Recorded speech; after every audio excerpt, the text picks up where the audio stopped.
Good evening, and welcome to the July 28th, 2020 Board of Selectmen Meeting.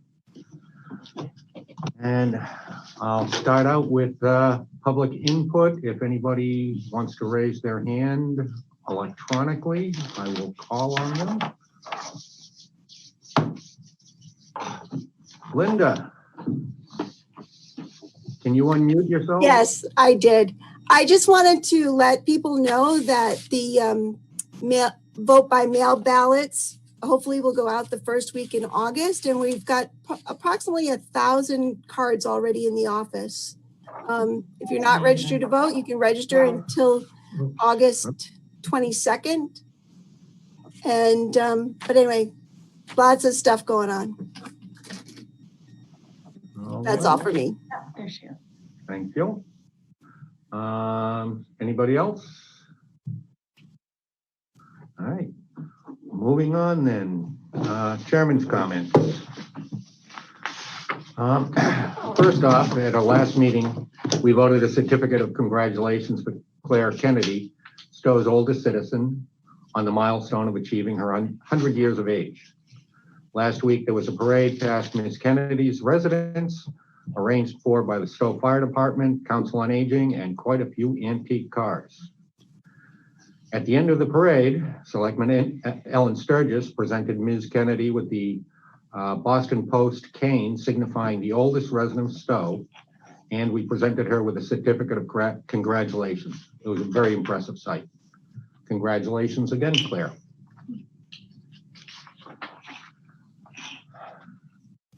And one of the things that I have been made aware of is that our town clerk hit a milestone this year. Linda, on behalf of the Board of Selectmen and the entire town, I'd like to congratulate you and thank our town clerk for her 20 years of service. Her anniversary was July 17th.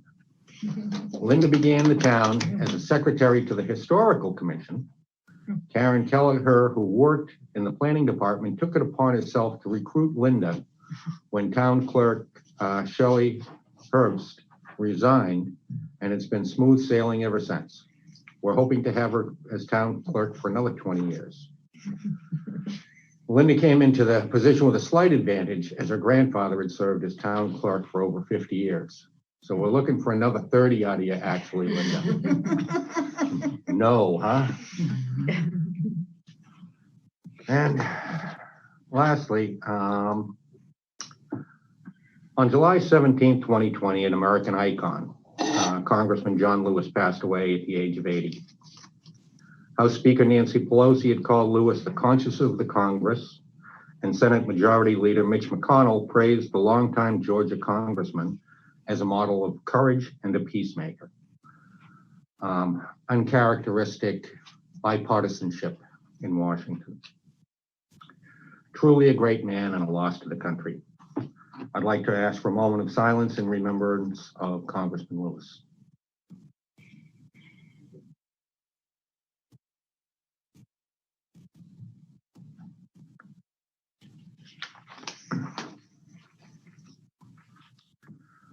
All right, next up, we have 2 sets of meeting minutes. We have minutes of our July 11th. We'll start with those. I have one comment. One of the people that was physically present was Allan Sturgis. Yes. Good catch. One of the things that I came up with is on the 3rd paragraph down, the last sentence. It says that the attendees outside might need to come into the building for the remainder of town meeting. I'd like to change after building to if needed and a plan was in place.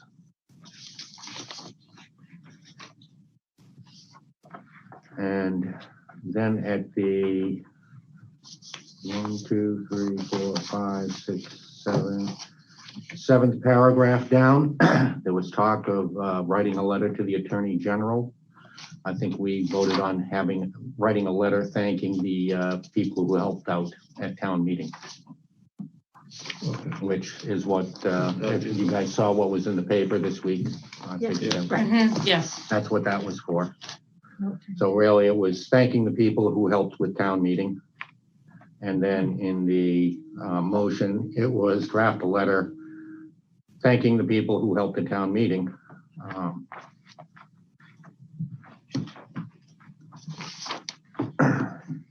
So you'll wordsmith that with Maureen. Maureen can have this. Mr. Chairman, I'll make a motion for the minutes of July 11th as amended. Second. All in favor? Aye. Aye. Unanimous? All right. The July 14th meeting minutes. I have a similar comment for the those present.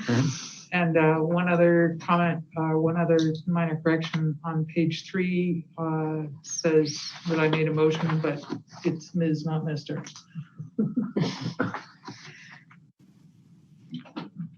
Okay.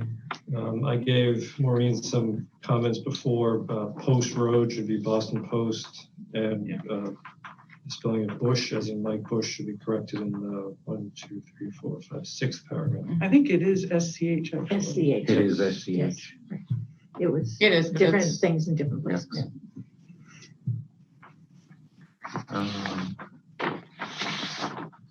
The only other thing I came across was under the joint boards meeting. I wasn't sure at the end of the header what the 13100 meant. Timestamp for the what part of the meeting it was or something? I think you should have to ask Maureen. That's what it looks like. You know, we're talking about Maureen. Maureen, do you know what? In front of me, but I'll get it. So All right.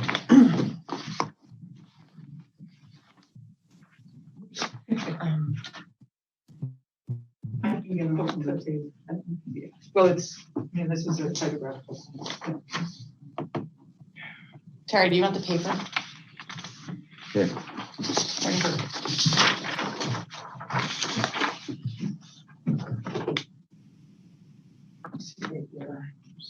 Okay, yeah, oh yeah, I put them in myself. Yeah.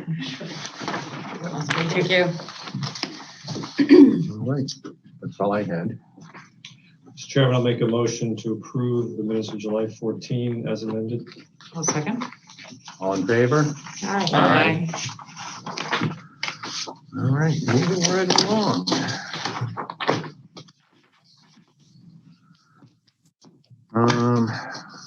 Next up, we have Linda.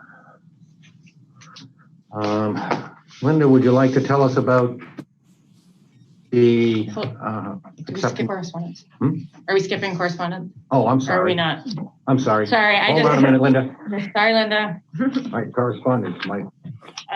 So I am very new and I'm trying to get caught up to speed. But one of the longer correspondence about the questions about the lake and COVID and everything, sort of, I wanted to ask if I was missing something. Do we have a task force, like a COVID task force in this town? Was this something that happened prior? No, we don't have any kind of disaster preparedness plan or committee or anything. And is that something that as the Board of Selectmen, we can form? Because I feel like I've been on a couple of different meetings recently where people have said, well, so-and-so is doing this or such and such is supposed to happen. And I think it would help to have a cohesive unit where maybe a representative from different committees and things are sort of even just brought together for a meeting to see where certain things are falling, because this is an unprecedented time, obviously. And I think everybody's sort of trying to, as a lot of our teachers are, trying to build the ship as they're sailing it. And so I think any kind of help that we can give to sort of make it. Could I take it? Sorry. We definitely have, as you said, disaster task forces. Okay. They spring into action for things like very hot temperatures, snow, they open the warming center, things like that. Okay. Disasters that are a little more common. Yeah. COVID has fallen under the jurisdiction, as it has in all towns, of the Board of Health. Okay. So if we were to put this on agenda, Okay. which is up to the chair, the big question would have to meet with them. And the big question would be, what are they not doing that we or this task force can do better? Right. I mean, I just want to know what everybody's doing. I mean, I guess that's more of and to see who can be taking different parts on. Bill, I do. Yeah, so we can place several of these. One is with regard to the town buildings opening or shutting and what's the protocols. Okay. The facility management office, together with the Board of Health, essentially has circulated on a regular basis, and you've had meetings with them. Back to all of our public buildings, what is or isn't being done, what the protocol is for safety on COVID, and this building, you see all the signs that are there. Yeah. Our emergency management system, which is established by statute, where the fire chief is our emergency management director. He's been directing, along with our Board of Health, or more specifically, guidance from our health agent, routinely sharing with folks all of the latest with regard to guidelines that have changed. I know that Jim Gareffi, our health agent, has distributed in the Board of Health. If you go on their site, it's going to give you a long list of the updates and safety guidance. In fact, he weighed in recently when raised an issue about opening the lake, for example. So I guess here's the thing. I have to know exactly what it is that you think should be done. So as a private citizen too, I don't necessarily, I mean, I'm in a lucky position. I'm on the Board of Selectmen, right? But like, I have a lot of people who are coming to me as private citizens who don't feel like they have any idea what's going on. I think they need to go on the websites, because I know, at least I'm coming across regularly and have for some period of time, from the Board of Health, from our emergency management director, when it comes to PPE, when it comes to those things. But I'm not saying that nobody's doing a great job. I think if we had a 1 or 2 pager, like if we have something that we can just sort of say to people like X, Y, and Z, this is this and this and What this. specifically X, Y, and Z are you talking about? What's being missed, I guess. It's not necessarily what's being missed. I just would like to sort of see it all holistically in one place. Like, and maybe I'm missing it. Maybe it is all on the website and I missed it, which is why I'm bringing it up. So there's state guidelines. Right. That the Board of Health basically is trying to comply with. Okay. And I think these days, Jim Gareffi is spending a lot of time trying to do that. Okay. Then there will be individual departments that have land, like there's one letter in there about Concom. Right. As you mentioned, there's a letter in there about the lake. Right. They try to implement that in their jurisdictions to some extent. Okay. I think what they would say is, well, what are you saying? Are you saying you want to step into our jurisdiction? What are we not doing that you think we should be doing? I mean, we can put anything on it, I don't care. But if I had specific questions about a place like Lake Boone, right. To tell you the truth, I don't remember that letter, but I looked at this Friday. I would go to the Lake Boone Commission, or if I had questions about the thing about the Concom, I would go to the Concom and say, what's this all about? What are you doing? Right. I'll add to what Megan's saying. I think it's the town, it is really piecemeal. So you don't see signs. I mean, it's great. Everything's on the web right now. You can go, I don't have to go to the Stow website to find out what the web is telling me, but it's like, if I go to a park and it doesn't have signs up that say, remember to stay 6 feet apart and wear a mask or something. I mean, it's sort of the same thing that most stores are doing, and I assume Board of Health is on that. I mean, early on, I went into a store and not only were nobody in the building they weren't wearing masks. The cooks weren't wearing masks, the servers weren't wearing masks. But I'm assuming, I've been told since then that they got better at that. But like there's tables out, are they being cleaned? I feel like there's not a cohesive. Stow is on top of this. And it is like, sure, every committee is doing a little bit of what they're supposed to be doing, but I don't feel like it's very cohesive. So I have a question. Yeah. If we were to issue a statement. Yeah. Or something, where would we put that so that we knew that everybody was going to see it? Right. I mean, I guess I'm just bringing it up as the discussion point. Yeah. I don't have the answer. Yeah. Well, To be clear, like, I just feel like there are a lot of people doing a lot of different things right now. And I kind of just wish there was like a centralized point where it was like, this is the nucleus, this is going off from here, and this and this and this and this. And I don't know that I feel like that's somewhere I point people so I to just right want now. to say I'm very much in favor of giving a strong and cohesive Yes. message. I Yes. think I sort of get the sense from the little news that I'm watching that there's a growing anxiety about lack of guidance from government. Right. It's a great moment to say, we absolutely think that you should do these things that are recommended, and we endorse doing that. Yeah. But my thought is, short of, like phone calls to people's homes and those kinds of things, that I don't feel that it's very easy to choose a place to come out with that and really feel that it's reaching all the citizens that might feel I kind of agree. And other than the town reminding people to comply with guidance the state has given. Right. I'm And not sure. and just knowing that that the different parts of town, which they are complying with the state guidelines. But I think it's one of those weird things where the state is coming with different guidelines, but then in each town, there are different parts. Like, for example, the outdoor dining component of our bylaw, which only just got passed, the Board of Health is, and I talked to you about this, but like the Board of Health, it's in their purview. And I think it's helpful for them to come out with policy that says, just we're making sure that all of the outdoor dining regulations are being taken care of, because who does that fall under? Well, I think this is a bigger conversation, it's obviously, a bigger Tom. conversation. So, One of the things I suppose I'm thinking of is that, if you've been getting a lot of questions, put them down. You and I can talk about them. Okay. And then, if it seems appropriate, then, we can put it onto an agenda item for the future. But, and we can move on from there. Okay.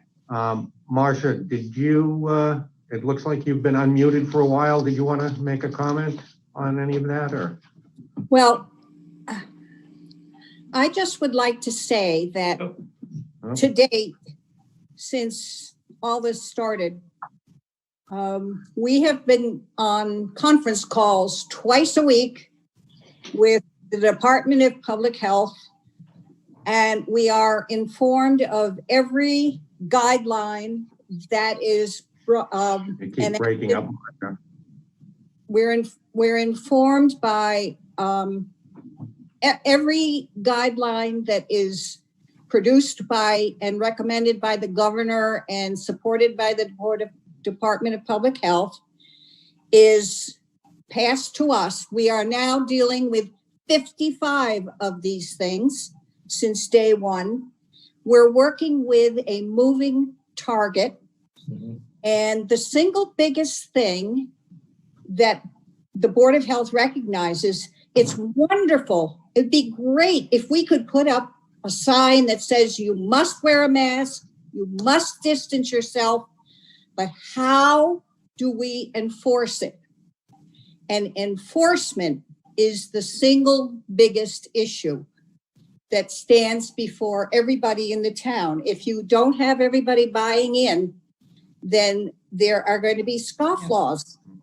And I don't know what else to tell you. I would hope that you would come to get on our agenda and come to the Board of Health meeting when our agent is there. Neshoba has been doing a mighty fine job of following, doing the inspecting. You know, when you talk about restaurants, none of them have opened without being inspected and having a certification from us. So anyway, oh, and we do have an emergency preparedness plan that has been in place since 2002.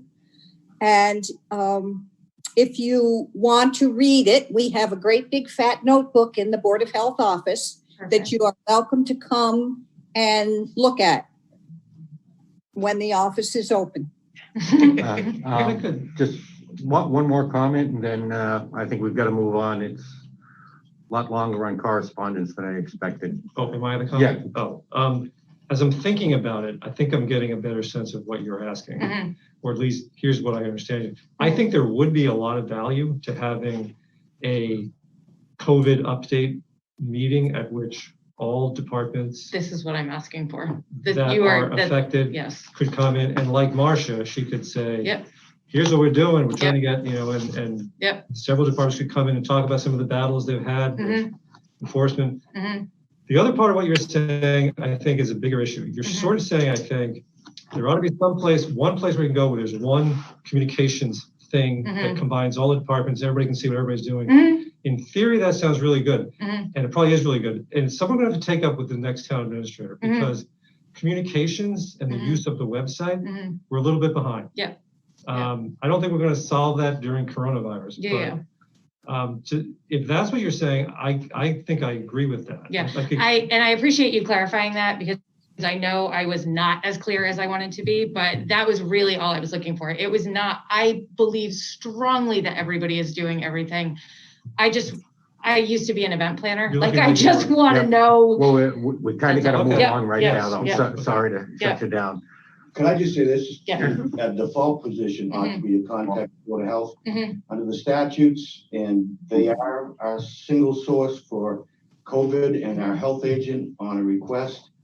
I know to put out statements, clarifications, updates, and as Marcia said, they're in communication twice a week with the state folks. And again, our emergency management team works with them. All right. So on to accepting the town election warrant. Linda. So what you have to do tonight is to sign this document. It's a standard procedure. If you refuse to do it, then I can't post the warrant, and then I'd have to go to court. I want to just see what happens if we do that. And don't push that. She's been here for 20 years. Don't do that to her. Let's not go to court for this. This is a standard thing that, and it lists the offices that will be elected at the primary, and the date, the hours the polls are open, and the precincts that'll be voting in the location. So we'll be at Center School, September 1st, 7 a.m. to 8 p.m. Now, can I make a motion? Please. Great. Mr. Chair, I move that the selectmen vote to sign the warrant for the September state primary election to be held Tuesday, September 1st, 2020 at Center School, 403 Great Road, Stow, from 7 a.m. to 8 p.m. Second. All in favor? Aye. No lawsuit this year. All right.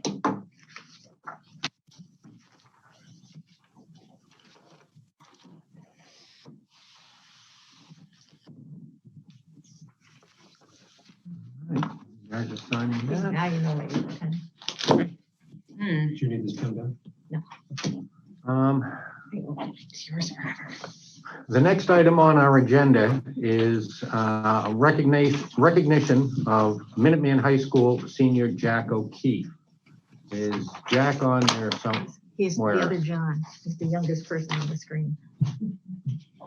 It's listed as John. I saw him there before. Thank you.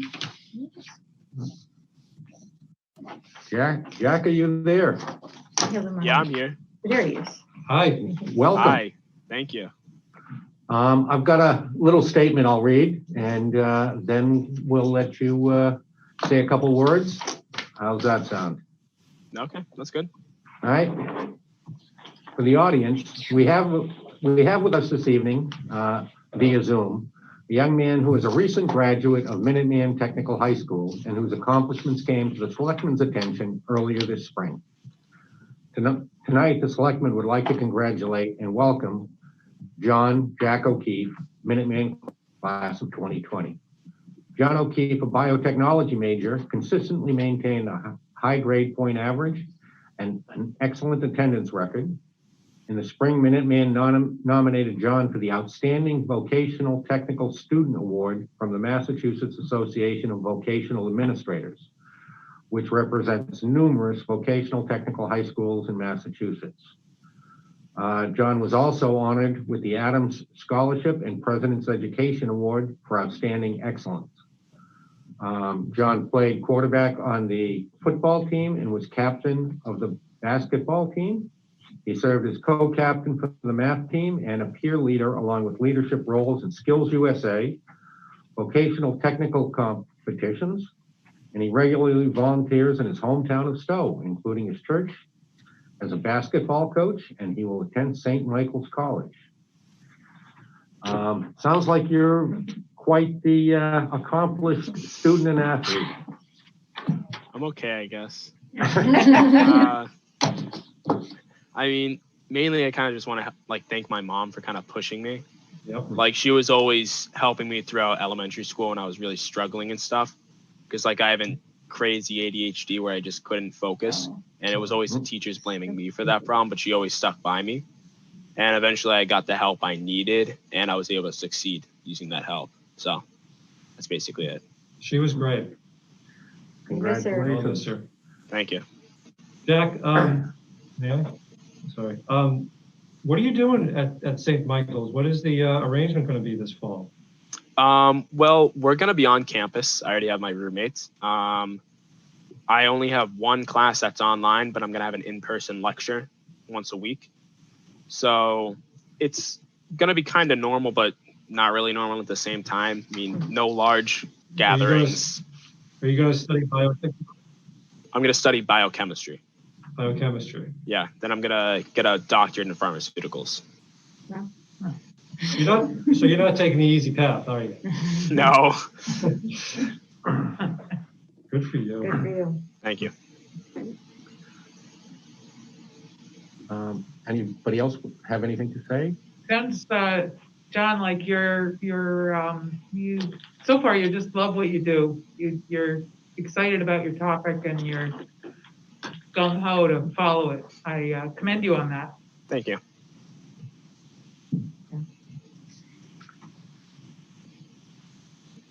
Okay. Alice? This is Alice DeLuca. I'm the Stow rep to the Minuteman School Committee. I just want to say that there's only one student for Minuteman nominated for that outstanding award every year. Very few kids get nominated over the couple of dozen years that Minuteman's been around. Really a very exclusive club. People who got nominated for that award, big deal. Minuteman's very, very proud of Jack. Yeah. So So Great. we are as a town. Congratulations. Jack, congratulations. Yeah. Good luck, Jack. Thank you. Thank you Well for done. coming. Thank you for zooming in today. Yeah. No problem. Thanks for having me. Congratulations to his dad. I saw he was there. And your mom, for keeping you on the straight and narrow. Thank you. Thank you. Next on the agenda is Acting Chief Mike Sallese and discussion of the 8 Can't Wait. Mike, are you there? Hi, good evening. How you doing tonight, Mike? Hi, Mike. Hi, guys. Hello. So, What Mike's done is Mike's come forward today to propose a policy, and I'll let him take it from here. all right. Well, thank you for giving me the opportunity to present tonight to change the Stow Police Use of Force policy. I've been reviewing our use of force policy, and during this exercise, I compared our policy to the 8 Can't Wait reforms. I found one main difference between the Stow Police Department policy and the reforms. The 8 Can't Wait campaign encourages departments to adopt restrictive use of force policies, including banning chokeholds, strangleholds, requiring de-escalation. You're breaking up, Mike. Oh, how's that? Is that better? It's better, Yeah. better now. Okay. So I don't know where I broke up, but I'll continue. So the the campaign encourages departments to adopt restrictive use of force policies, including banning chokeholds, strangleholds, requiring de-escalation, requiring officers to provide a verbal warning before shooting, exhausting all alternatives before shooting, implementing a duty to intervene, banning shooting at moving vehicles, requiring a use of force continuum, and requiring comprehensive reporting of all incidents that result in the threat or use of force. While I know that the campaign does have its flaws, it is one small step to getting the Stow Police to a better place with the community. So currently as acting chief, I'm reviewing all of our policies. Further though, if permanently assigned as a chief, I would be looking forward at evaluating our budget to see if there are better ways to help serve Stow. Currently, every Stow police officer is a community police officer, asking themselves, how can we help? But right now, we are somewhat limited in our options available. For example, getting outside resources Sunday at 2 a.m. I'd be looking for our department to further develop more problem outcome-based policing policy, which use our community and strategies to find that are outside, to find strategies and solutions that are outside of the criminal justice system.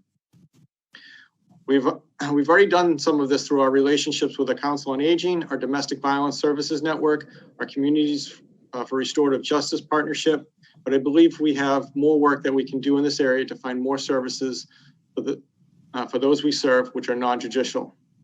Currently, the Stow Police policy already bans chokeholds, requires de-escalation, requires officers to provide verbal warnings. We ban shooting at moving vehicles. We use a force continuum, and we require comprehensive reporting. The Stow Police use of force policy does not include a duty to intervene. We have rules and regulations that state an officer must report any violation of a policy or procedure.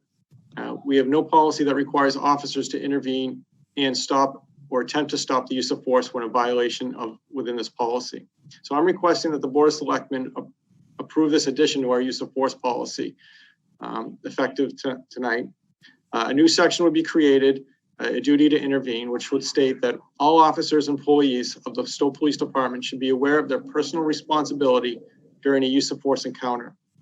Officers, employees shall have the affirmative duty to intervene should they observe a situation in which they perceive more than the necessary use of force is being deployed by a fellow officer. Every officer employee present at any scene where physical force is being used must stop or attempt to stop another officer when force is being inappropriately applied or is no longer required for the safety of the officers or the public, or attempt to gain help from others. I put or attempt to get help from others, as I'm aware that some non-officer employees may not feel safe to stop or attempt to stop an officer, but I will develop a procedure for them to get help, whether it is telling another officer who is not in the area of what is going on, having the dispatcher call somebody in, or reporting the incident.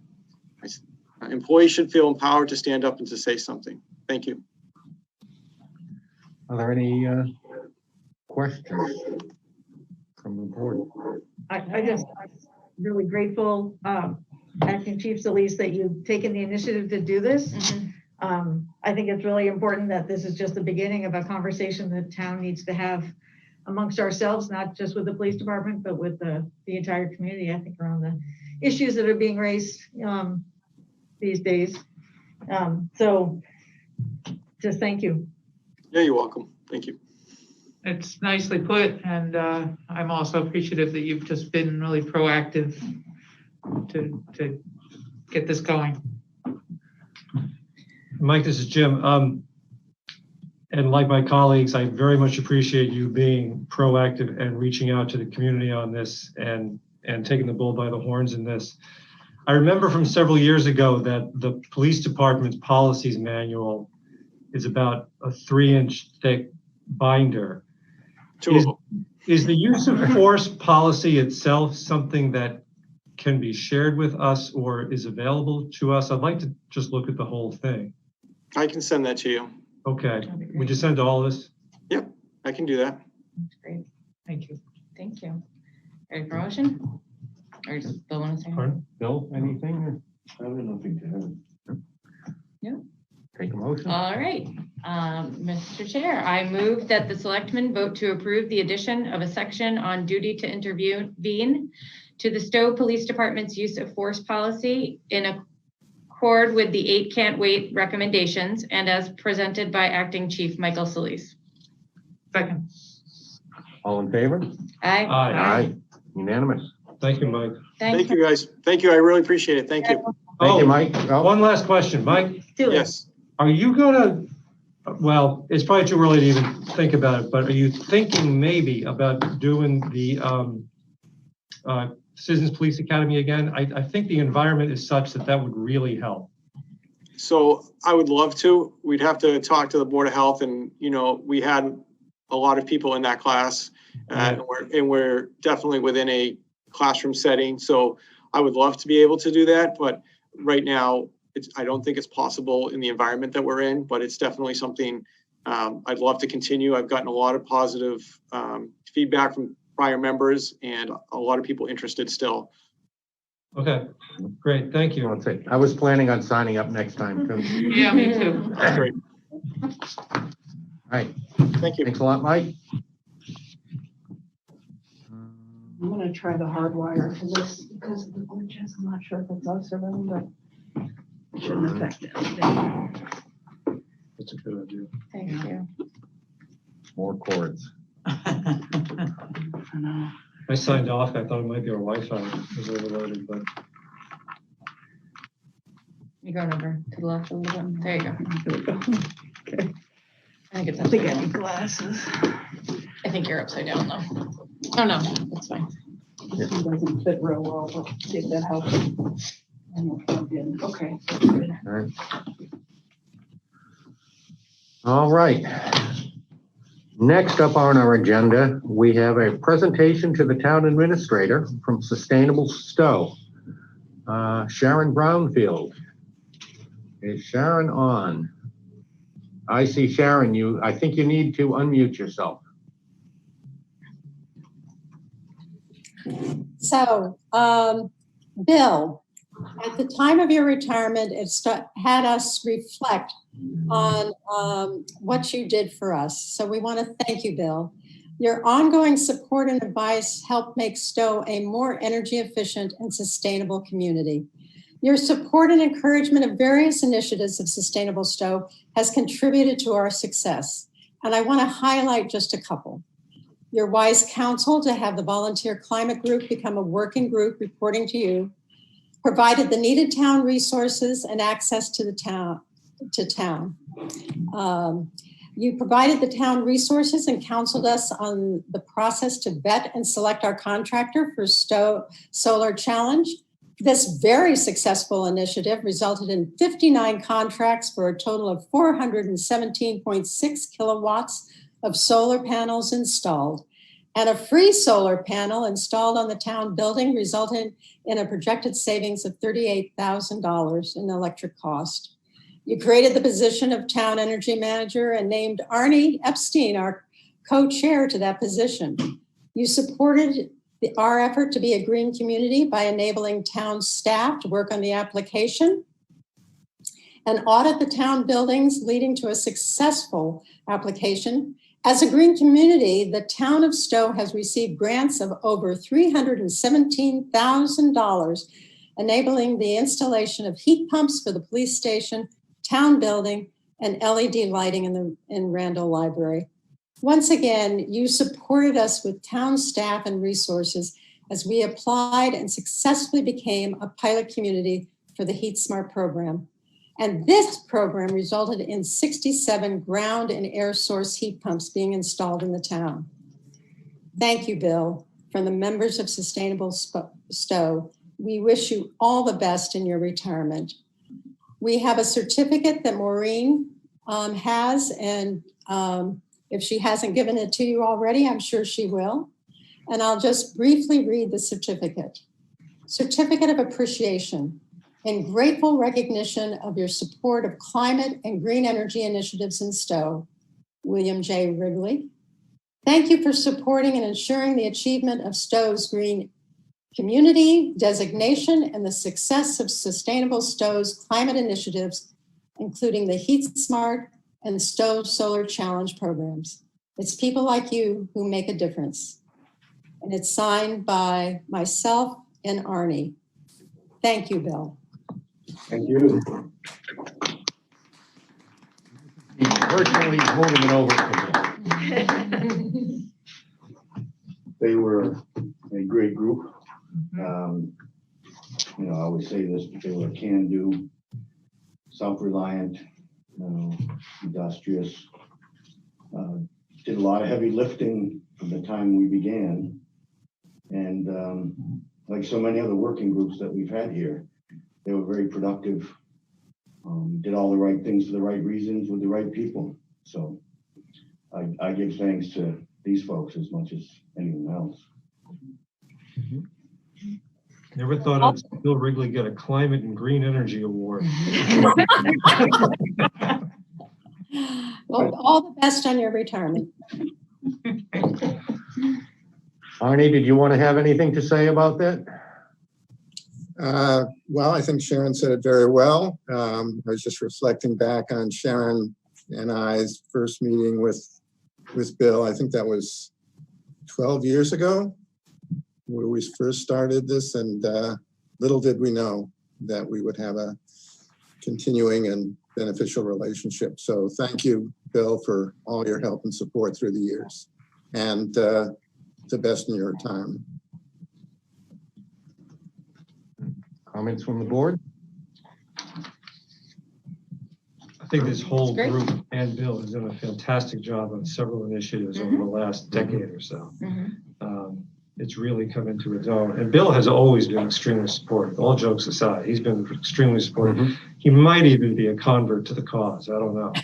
I was an early adopter, but most people didn't realize it. Do you have solar panels on your new house? Well, very energy efficient, yes. No, that's it. These guys probably taught you a lot. Well, thank you, Sharon. Thank you, Arnie. And Bill, congratulations. It's another accomplishment to add to your list of many. Thank you. Thank you, guys. Bye-bye.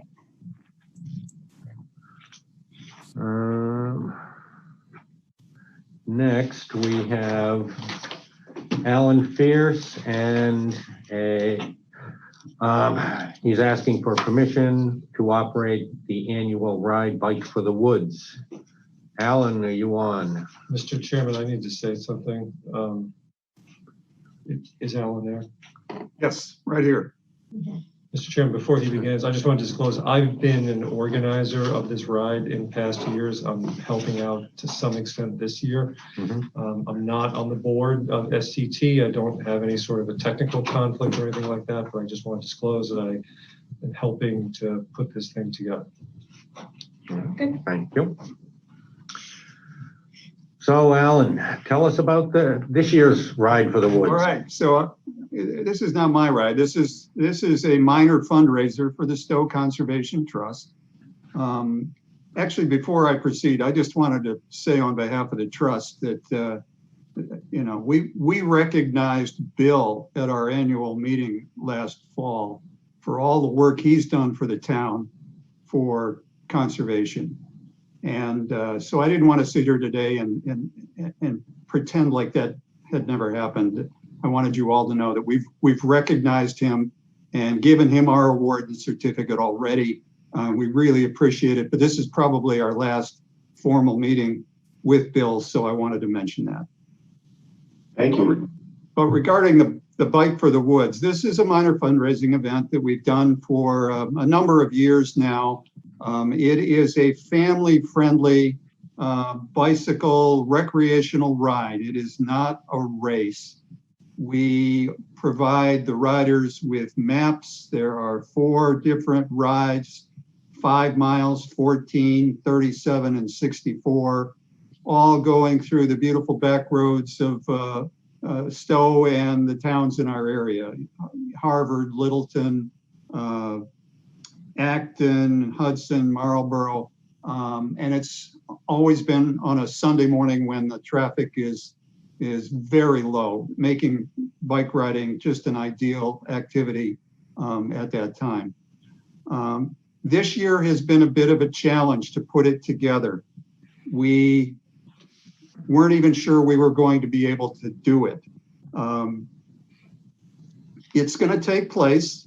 We've been working hard, been in touch with the Neshoba Associated Boards of Health on a couple of different occasions. Starting back in June, we were communicating with Jim Gareffi, and he gave us some guidance and instructions that matched my thinking. I am a retired lawyer, so I was deep in the weeds on the Stow or on the state's guidance and orders.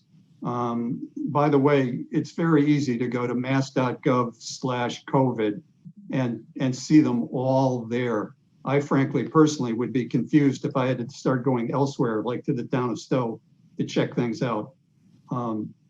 But working with Jim, we decided to try to put together a ride that would be safe, but still enjoyable for everyone. Since June, of course, the state has moved out of whatever phase that was. I think maybe phase 1 at that time. We are now in phase 3 of step 1 of the state's reopening plan. So things have loosened up a bit. However, because we didn't want to start doing our planning all over again, we have pretty much stuck with the plan that we had when we were looking at the more restrictive guidance. So let me tell you a little bit about it. This year, one of the major differences is that we are not having a single ride that starts at a designated time on Sunday morning, August 16th. There are 2 options for people who go to register online. One is, after registering, they get the maps and they can go do this ride at any point in time of their choosing, any day, any time, on their own. The second option is to join us on the morning of Sunday, August 16th, and any time between the hours of about 8 a.m. and 10 a.m., you can do the ride. There will be no mass start. We are trying to avoid having a large group, although I'm not sure there was ever a large group, since this ride, I think in its max heyday, might have attracted perhaps 80 to 100 people. This year, we think the turnout is going to be quite a bit lower than that. We might even be happy if we have 50 people in the combined ride on your own and August 16th. It is not going to be a large group at any point in time. The ride had to be moved as well from the start in front of the First Parish Church, because the bathroom that we were using there is not available. The church is closed and has been, I think, all summer. So we are going to be starting the August 16th ride in front of the town hall and using the bathroom there. We expect that parkers, when they park their cars, will have a whole variety of different places around the center of town where they can park. When they show up, if at that period of time, between 8 and 10, we are going to have little or no interaction with them. We aren't going to do registration tables that morning. You pre-register. We're hoping everyone pre-registers online. Anybody who shows up who doesn't pre-register is not going to be meeting with one of our volunteers and filling out a form with exchanging pencils or pens. We're going to leave a stack of our registration form and waiver on a table and say, go take one after the ride at home, fill it out, send in your fee, but do it that way. So we are having no real interactions with people. The sad part about what we're doing is that in the past, one of the really fun things about this event has been the free food that we gave to people. When we talked to Jim Gareffi back in June, shared food was a no-no. It has loosened up a little bit, and now we would be able to offer a tub of Gatorade or water for bottle filling purposes, but our planning was before that. So all we are doing now is on a table, we will have commercial bottles of water that we will have purchased. People can just grab one. We are going to have a few prepackaged treats, perhaps granola bars, cookies.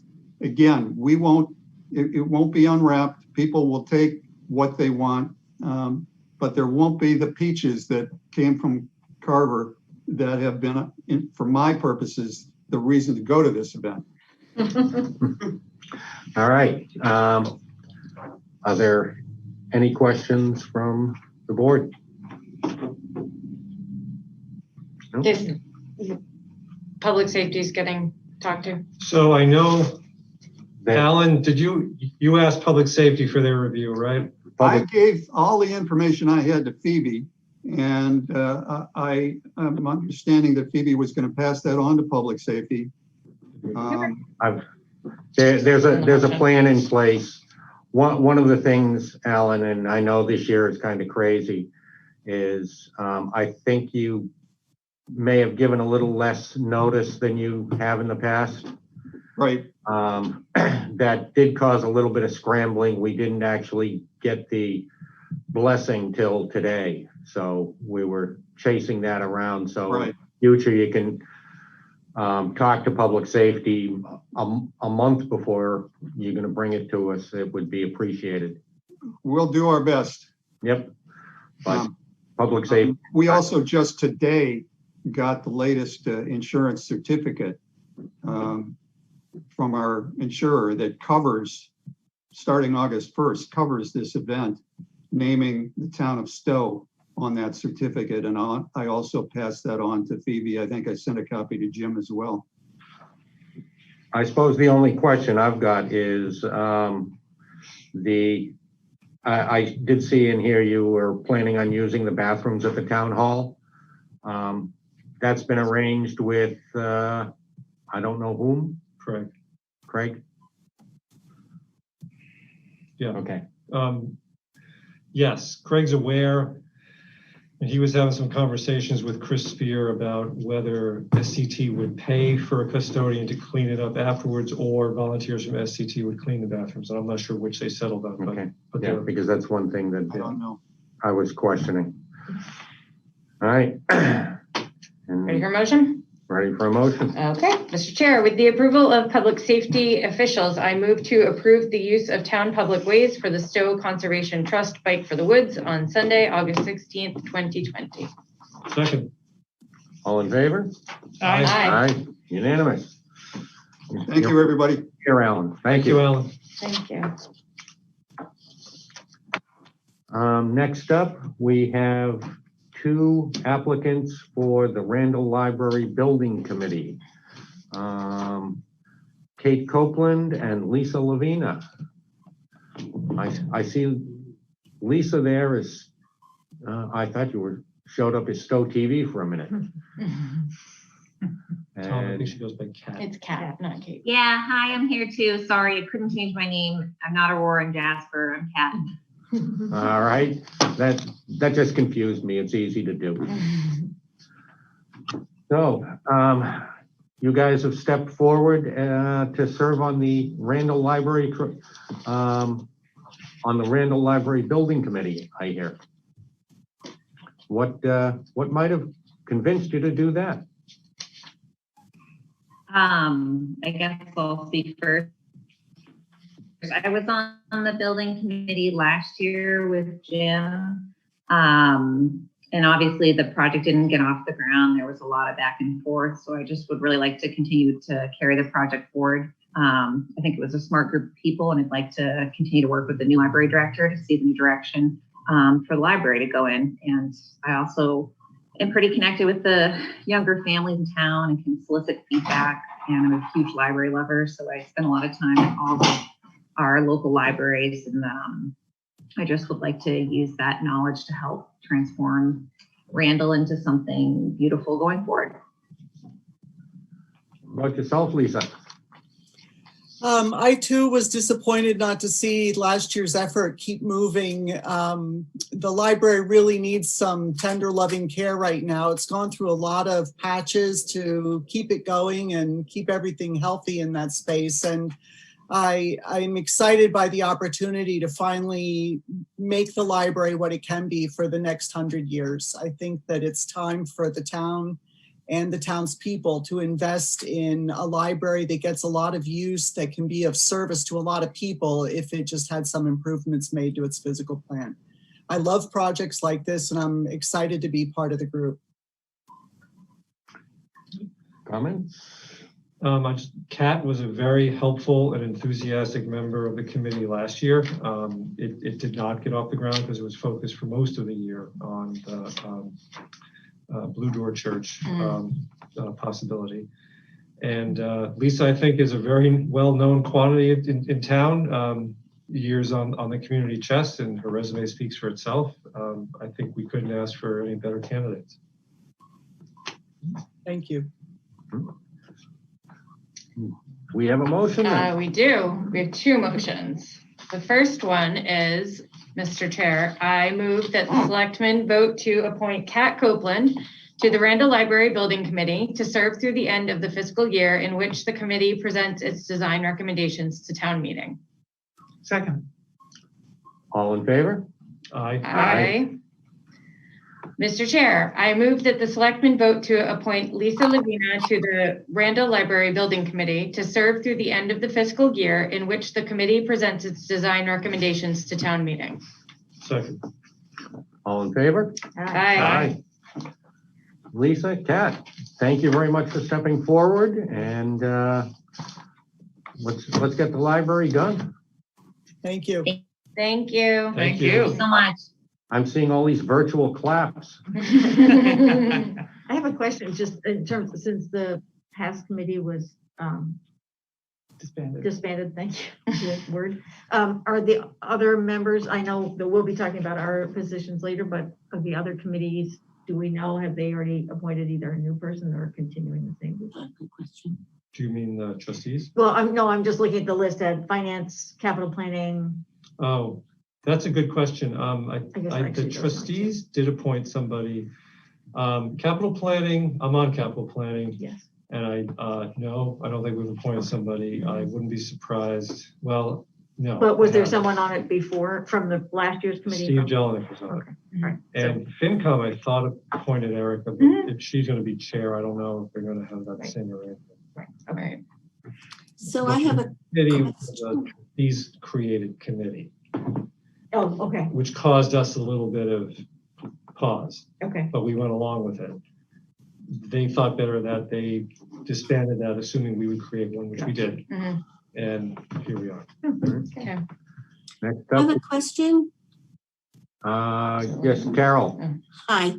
I am the library trustee person on the building committee, and I was just curious when we might hear about the other. I know that the selectmen will appoint someone tonight, but what about the other town committees, so that we could actually maybe get started on this? Well, I would say that you should probably reach out to those other committees. Well, this is a selectmen's committee, so it seems like that's in your purview. No. No?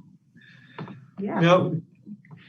Carol, I would say email Steve Jelinek and Erica Benedict. Is that her last name? Yes. Yeah. And see where they stand on that. I mean, we don't have any control over it, certainly no more than you do. And it would seem appropriate to come from you, and just see where it is. I know capital planning does not have a meeting planned right now. And I have nothing about FinCom. But just to clarify, we get to create the committee, but we do not get to further poke people and make them show up or do anything. We just do the creation of the committee. So the committee hasn't been created though. Right. I would say that we are creating the committee and we should be poking them to remind them they need to appoint someone. Okay. I mean, I think it is our committee. That's the difference. Yeah. If it was the It's a trustees different one. creating the Right. committee, yes, then we would ask the trustees to poke. Right. Difference of opinion. Our staff has made it known that they think they have plenty to do. I didn't either say way- the staff, I said the selectmen. Oh, I mean, all right, feel free. You know.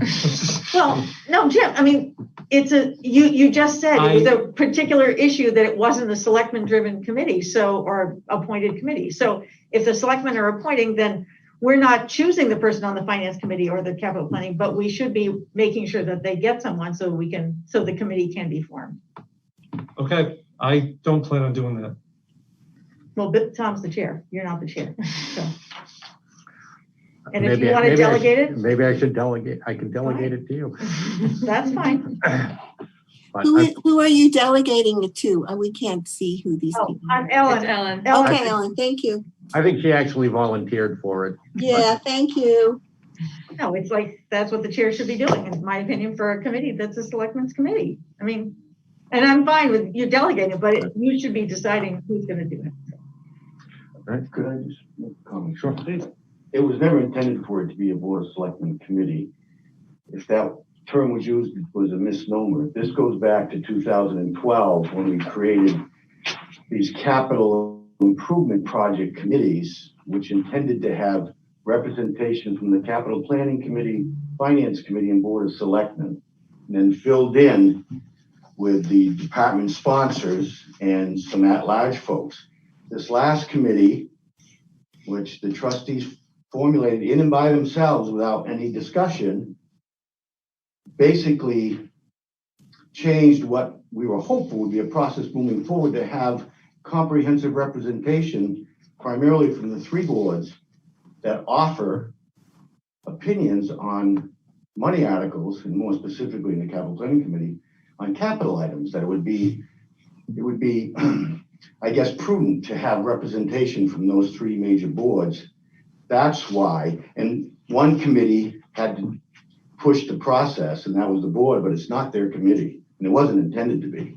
Yeah, I mean, the point, we certainly have no control over whether they appoint somebody or not. I think it's fair to say somebody should remind them. That's okay. But let's just be clear, we don't control them. But we are forming the committee, are we not? We already did. No, it doesn't, it's not a committee until there's people populating. Well, what we did was we voted to that the committee be formed and that they be municipal employees. So that's part of, so I don't know whether that's something that for instance, the library trustees can do, but part of, we did that in order that it be subject to open meeting law.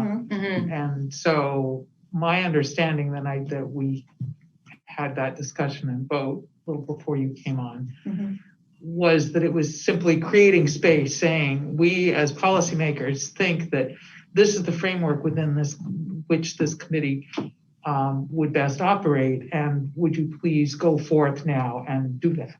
Yeah. Thank you very much. And there was talk on capital planning about not doing it. And that may be what they want to do, and they'd be entitled to do that. They should probably let somebody know. Not join. Yeah. But I think it's fine if somebody from here wants to remind them. I just want to be clear with the trustees and the other members of the committee that if for some reason they don't do it, it's not like we can do anything about it. So We even can reform the though committee. there was a vote to create a committee that includes a capital planning committee, you're saying that it's okay for the capital planning to not follow the direction of the selectmen? It's not direction, it's opening for them to fill if they want. And if they decline to, there's nothing we can do about it. There's absolutely nothing we can do about it. The only thing we can do about it is reform the committee with presumably either one less member or substitute somebody. That being said, as a courtesy, It's fine to have us remind them, but we can't do anything if they refuse. All right. Jesse, I see you're waiting anxiously. Next item on our agenda is a discussion vote to authorize the chair to sign a regulatory agreement and declaration of restrictive covenants for Habitat for Humanity for the Pine Point Road project. Jesse, you're up. Please explain to me what you're asking us to sign. Thank you, Tom. So the regulatory agreement, anytime that the town accepts an affordable dwelling unit that's created for the purpose of being on the town's subsidized housing inventory, which DHCD administers, we need to sign a regulatory agreement. And what the regulatory agreement basically does is it just outlines all the rules that the developer of the unit and the town will follow for kind of administering that unit going forward in perpetuity. So it spells out how the fair marketing process will work. It will describe the town's right of first refusal if the unit is put up for sale at a later time. It just makes sure that there is an agreement laid out that explains that the universal deed rider that is on that unit is going to be transferred. All of the, all the details that come with just keeping track of this unit through multiple sales over its lifetime, which should be in perpetuity. So these are fairly boilerplate documents. We signed a very similar one when Regency at Stow had several affordable units come online, I think last year. And so hopefully we'll be seeing more of these in the future as we can continue to get more affordable units approved. All right. Are there any questions from the board at this moment? Glad to see this moving forward. Yeah, for sure. Yeah. No, that's it. One of the things that if I talked to Jesse today about it, long and the short of it is if we don't sign on to this, it doesn't count on our affordable housing inventory. That's a bigger issue. Yeah. After all the work that we've done, so it's kind of like signing the warrant. Right. So Make a motion. we have a motion? Yep. Mr. Chair, I move that the selectmen vote to authorize the chairman to sign on behalf of the board the regulatory agreement and declaration of restrictive covenants for the Habitat for Humanity project on Pine Point Road as presented by the planning department. Second. All in favor? Aye. I shall therefore sign. Great.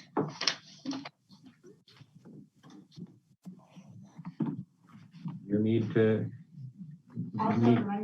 need to notarize this? Yeah.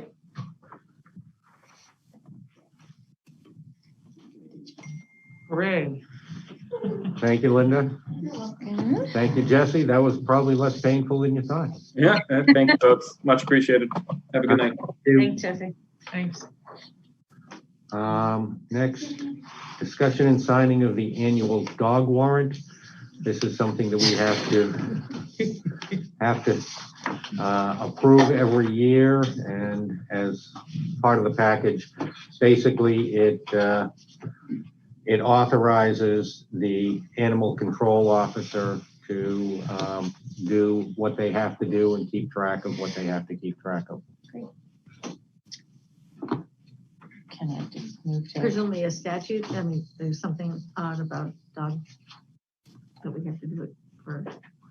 I'm not sure why we have to do it every year. Well, actually, we don't have to do dog hearings anymore. It's all good. Well, she's got semi-police powers, so Oh. she, in fact, technically she's considered an officer. So they But have to. the thing that gives her the power to seize and confine somebody else's dog, which is technically their property, Right. is this It's the document. document. Okay, oh, that's good. And there's appears to be reporting, like quarterly reporting. Right. And you'll see a separate document, which is our contract with Boxborough to share her services. That doesn't give her Oh. the police power. this gives her the police powers. Interesting. Okay. I know there was some talk before about regional services, and that's one of the ones that we do. That's great. Yeah, that's very good.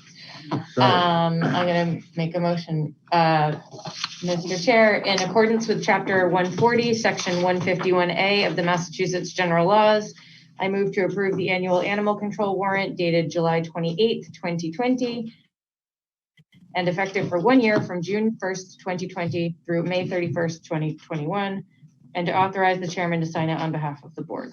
Second. all in favor? Aye. Aye.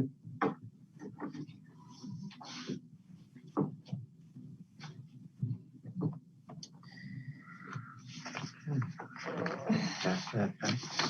Maureen, please. Thank you. We're up to the long-anticipated liaison assignments. So we're moving along. I'm shocked. I know. Despite our lengthy discussion on something or other, here we are. I'm absolutely shocked. I'm stunned. All right.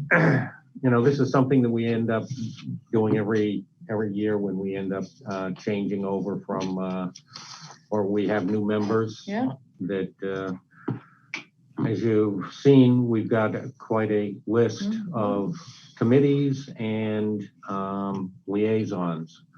The top part are actually appointments to various committees. And then the liaisons / contacts below are really just, you know, something that we agree amongst ourselves on, really. Okay. What we typically do is that the new members get first dibs kind of on the liaison assignments that are left over from departing members. Okay.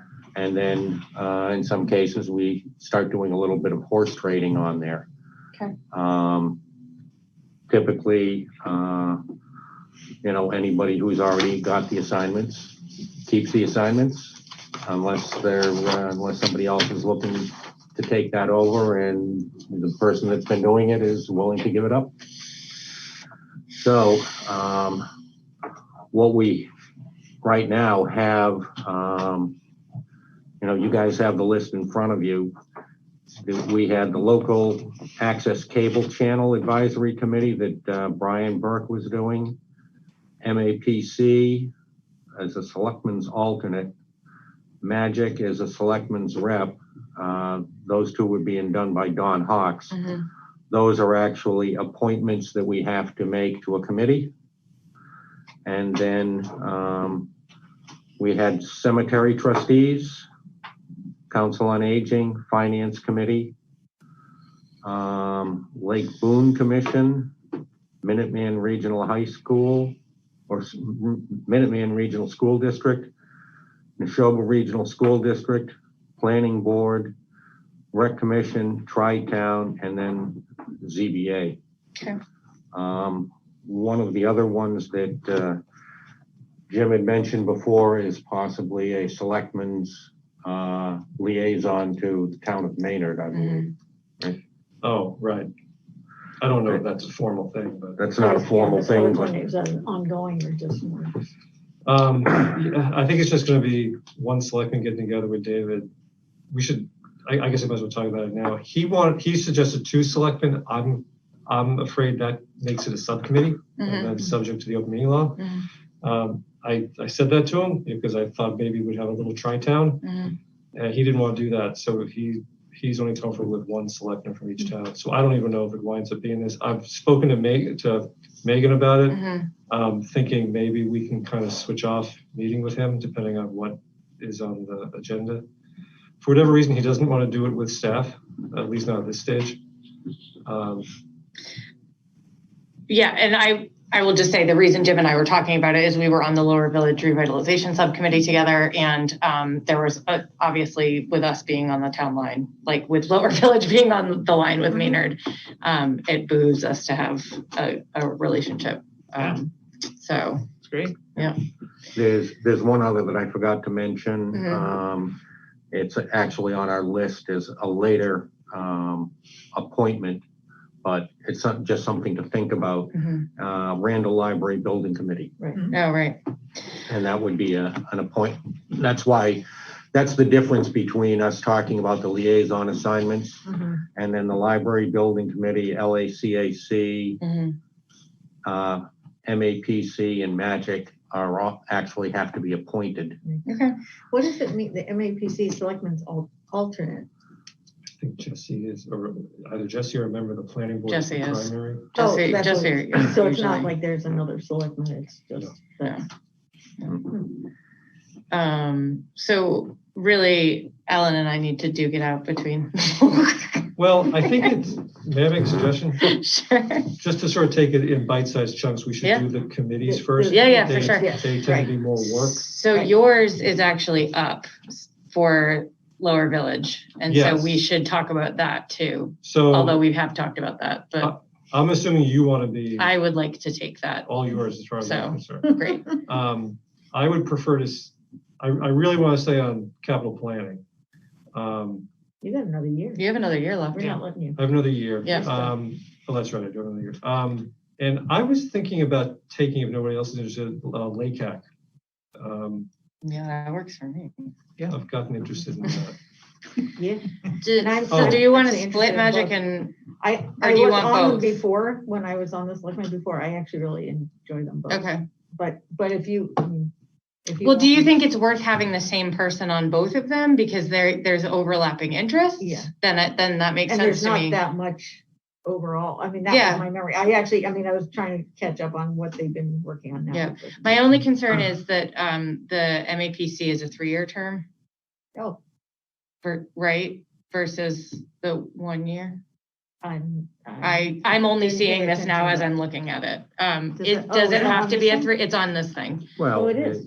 Does Oh, it, yeah. or does it have to be Oh, something that we do for 1 year? Or does it matter? I think if somebody later on, didn't want to do that, they could resign and then we could appoint somebody new. Well, but I've officially only have a 1-year term, so I couldn't really say I was going for a 3-year. I'm having a hard time hearing. I'm sorry, I'm mumbling. Sorry. I'm mumbling anyway. What's the problem? That I only have a 1-year term. I'm not a 3-year, I don't have a 3-year term. So if this is a 3-year seat, then I really shouldn't even Oh. consider. But I did, yeah. I But would I think encourage if you want to, raise if your you want to hand. do both of We'll them. sort it out later. Maybe you'll be having so much fun after. Maybe, You maybe wanna stay let's just take that, a few months at a time. We can- if that happens, we can appoint to the vacancy. Okay. Okay, all right. There's one other thing that I should have mentioned too, is I've been thinking about trying to lighten my load a little bit. Yeah, because you have a lot. And one of the things is, I know that Ellen, both you and Megan had expressed some interest in the town hall building. And one of the things I thought is whether one of you guys might want to get involved in that to see what that's all about, maybe provide some fresh eyes. It's not a bad idea. I was not thinking about that, Yeah. but now Right now we are in the process of picking the consultant yeah. to go. We've had one interview so far. Okay. But the next interviews are this Thursday. So that's coming up pretty quick. And then there are 2 more, I think August 13th, aren't they, Yep. Courtney? And Courtney, you are the representative for CPC, correct? I am. So that's why Courtney's on That's there what you also. Gotcha. So there are 2 selectmen's reps. It's a great group of people. We've done a lot of hard work. We've beaten some of the stuff to death. But it's one of the things, like I say, because you guys might bring some fresh eyes to it. You were both saying the same things. Mm-hmm. So I thought I would see how you wanted to do that. I was thinking Megan might be better because I this is. swore I would stay off of building committees. Yeah, that's fine. If That you works. got this done, I'll get you another 6 pack. How's that? Choose the beer now. But so I'm just putting that out there. Okay. I'm willing to work with you or stay on until the selection process is done, whichever way you'd want to do it.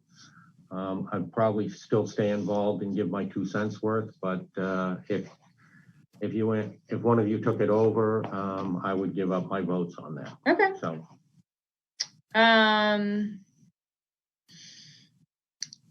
Yes, but I would like you to stay on through the selection process of the consultant. I think it would not benefit the committee for me to come in the middle of that.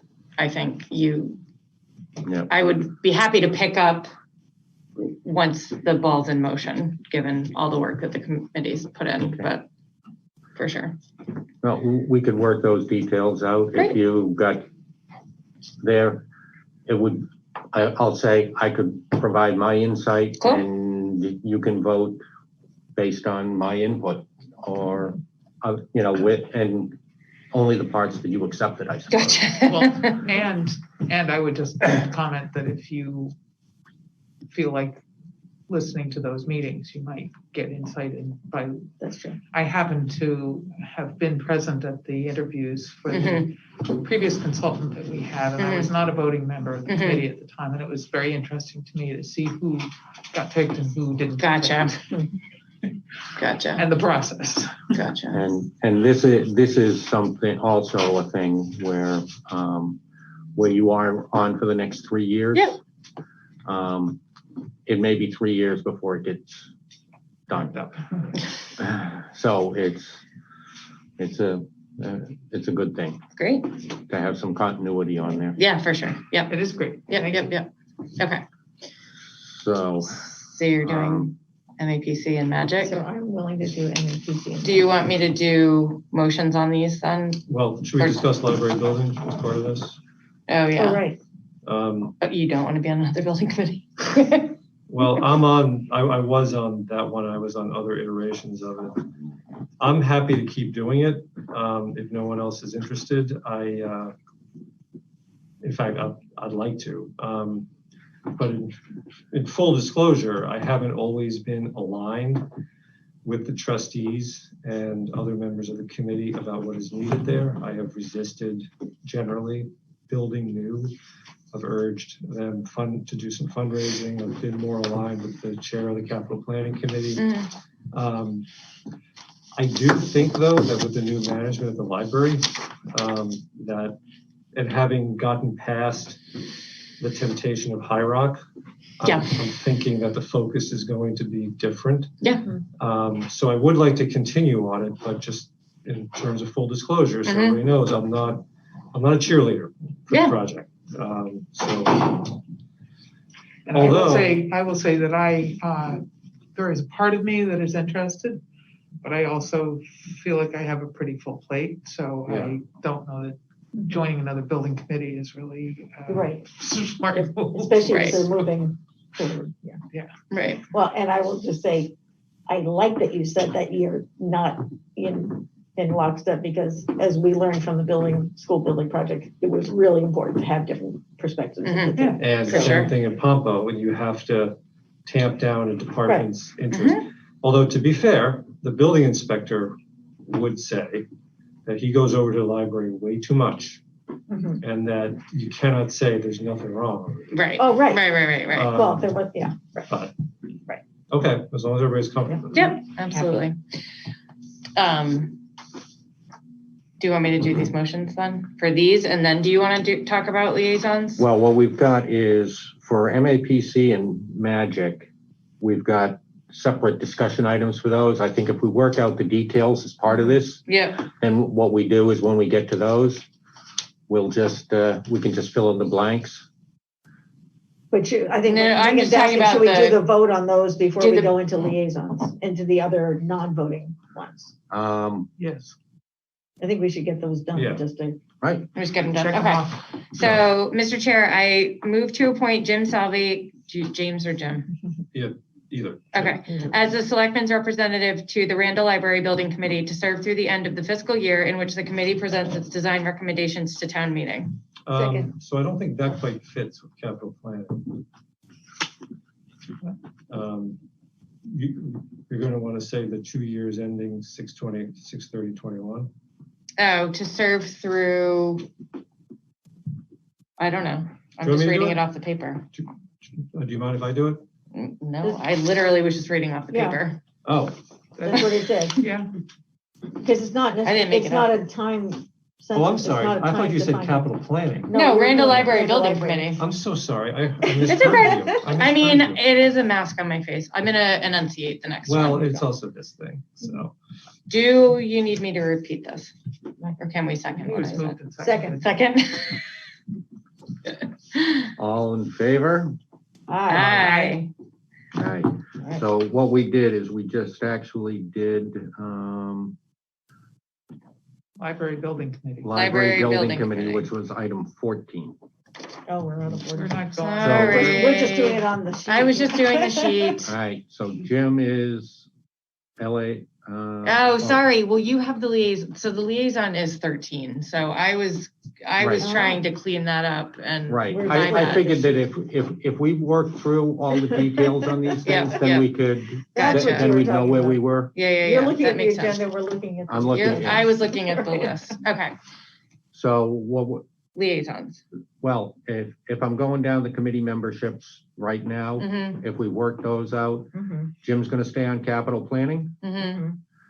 Jim, we're going to appoint to LACAC. Mm-hmm. Ellen's gonna get MAPC and Magic. Mhm. Mm-hmm. Lower Village renovation. Oh, Jim Revitalization. has. No, that's me. I'm gonna Just take that. Moving to Megan. I'm gonna All move right, that one. that's gonna go to Megan. Yeah.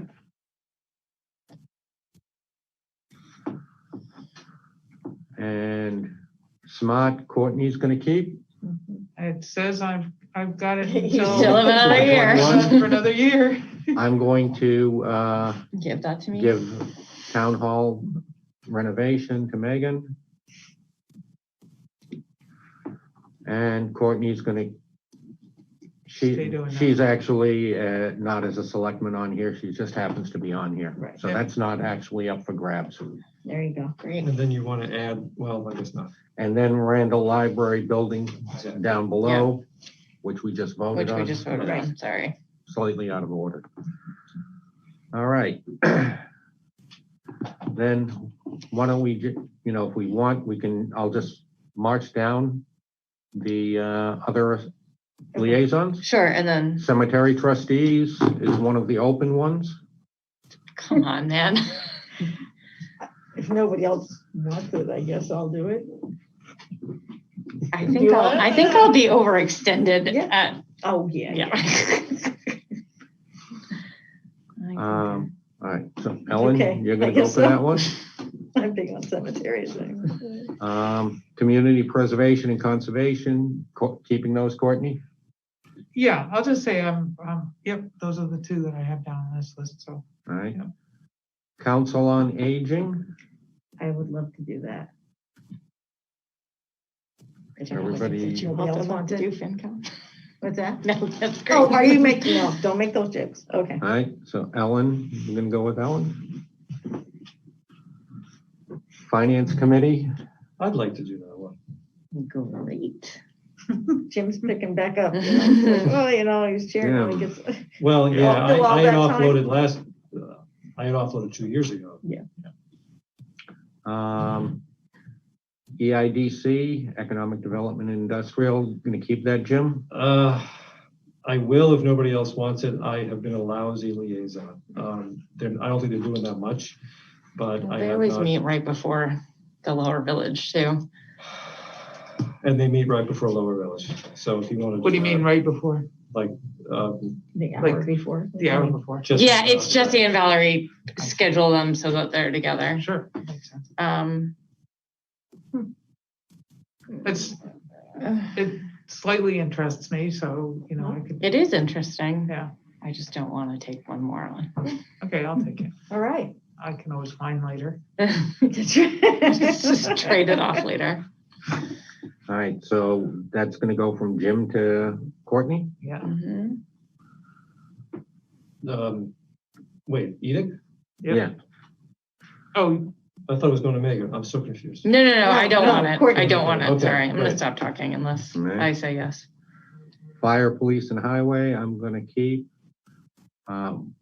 Board of Health, I'll keep unless somebody has strong feelings for that. I have not been a good liaison to them. Then can I propose? I just feel like it's not that you've not been a good liaison, but as chair, I just feel like it's really important right now that we have a Board of Selectmen representative that is going to be tied in with them. So if somebody feels like they can really be tied into them. I've been thinking about trying to get to them more. Yep. And part of it is if I'm not doing the town hall building, it will give me a little bit more time. Yeah. So I'll keep them for now. And Historical Commission, I'll keep. Lake Boone Commission. I don't want crickets. I'd be interested to, I'll regret it, but I will try that. Well, with conservation and caveat. stuff, right? Isn't it all Yeah, sort of especially tied with in the together? Yeah. Yeah. The caveat that I may find later that I really don't maybe. Well, and Seriously. And we haven't talked, about sort of how much we expect from liaisons in terms of, do you go to every meeting? I mean, it's. Let's do a little bit of that after we should talk finish. about the that. list. Yeah. So, We gotta talk yeah. about that. I mean, probably. All right, so you're gonna do Lake Boone? I'll do Lake Boone. All right.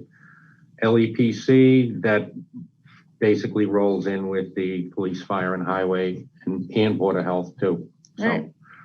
I'll keep that. Minuteman Regional School District. So I would really like to do Neshoba. Yeah, I don't. I would do Minuteman. Okay. Yeah. Might be. All right. So everybody's good with that? And then Megan for Minuteman? No, I mean, Neshoba. Neshoba. Yep. Planning I Board? guess I'll keep planning board. I will happily do planning board. Randall Library Trustees, keep that, Jim? Yeah, that goes with the building committee. Right. Recreation Commission? I'd be interested. Okay. What is Tri-Town? It's the three towns. It's sort of based on the school district that it's Oh, represented. so it's Bolton, Lancaster. Bolton, Lancaster, and Stowe, Finance Committee, Selectmen, and School Committee. All right, so It can I kinda do, goes with Neshoba. I was gonna say, can I do that one then? Because I'm trying to think the school building, all that jazz, keeping it all together. Last one, I ZBA. do not want the ZBA. I just realized I've already taken 6, so. Have you taken 6? I have 1, 2, 3, 4, 5. Courtney, you had an interest a couple of years ago in ZBA.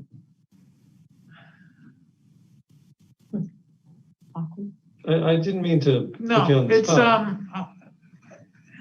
I just, yeah, I mean, generally my interest runs to land use and buildings. Do you want me to So I take could- the Lake Boone Commission so that you take ZBA? well, that's a win for you, Courtney. See, I'm being very kind. Sure. Great. All right, so I hope my husband is boy, not boy, watching this boy, meeting no. live. so we're now really stepped in it there. Yeah, really. so we're now Courtney ZBA, right? And Megan is. Megan's doing Lake Lake Boone Boone. Commission. all right, so what I'll do is just read down these Yes. and make sure everybody's good with them. Yeah.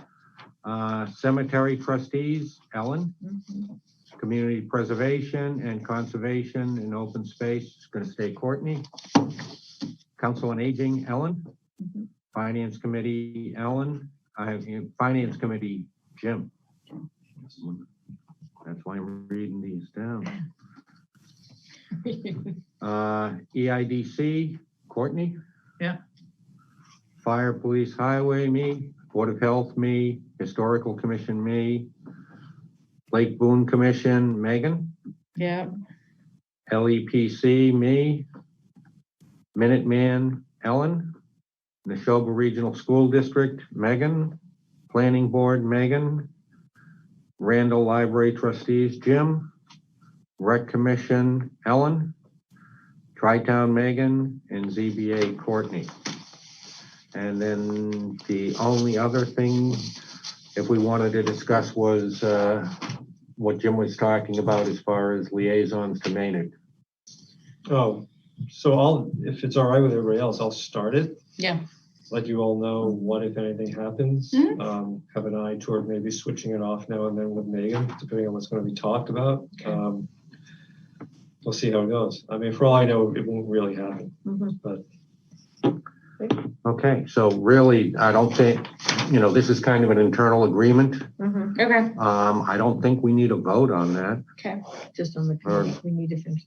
Well, What's so the- I would just, and since it's been a while for me and Megan's not done it, before, sort of expectations around liaisons and what the reporting back is like, obviously it's gonna vary depending on different times of year or whatever, but I just would love to hear what been.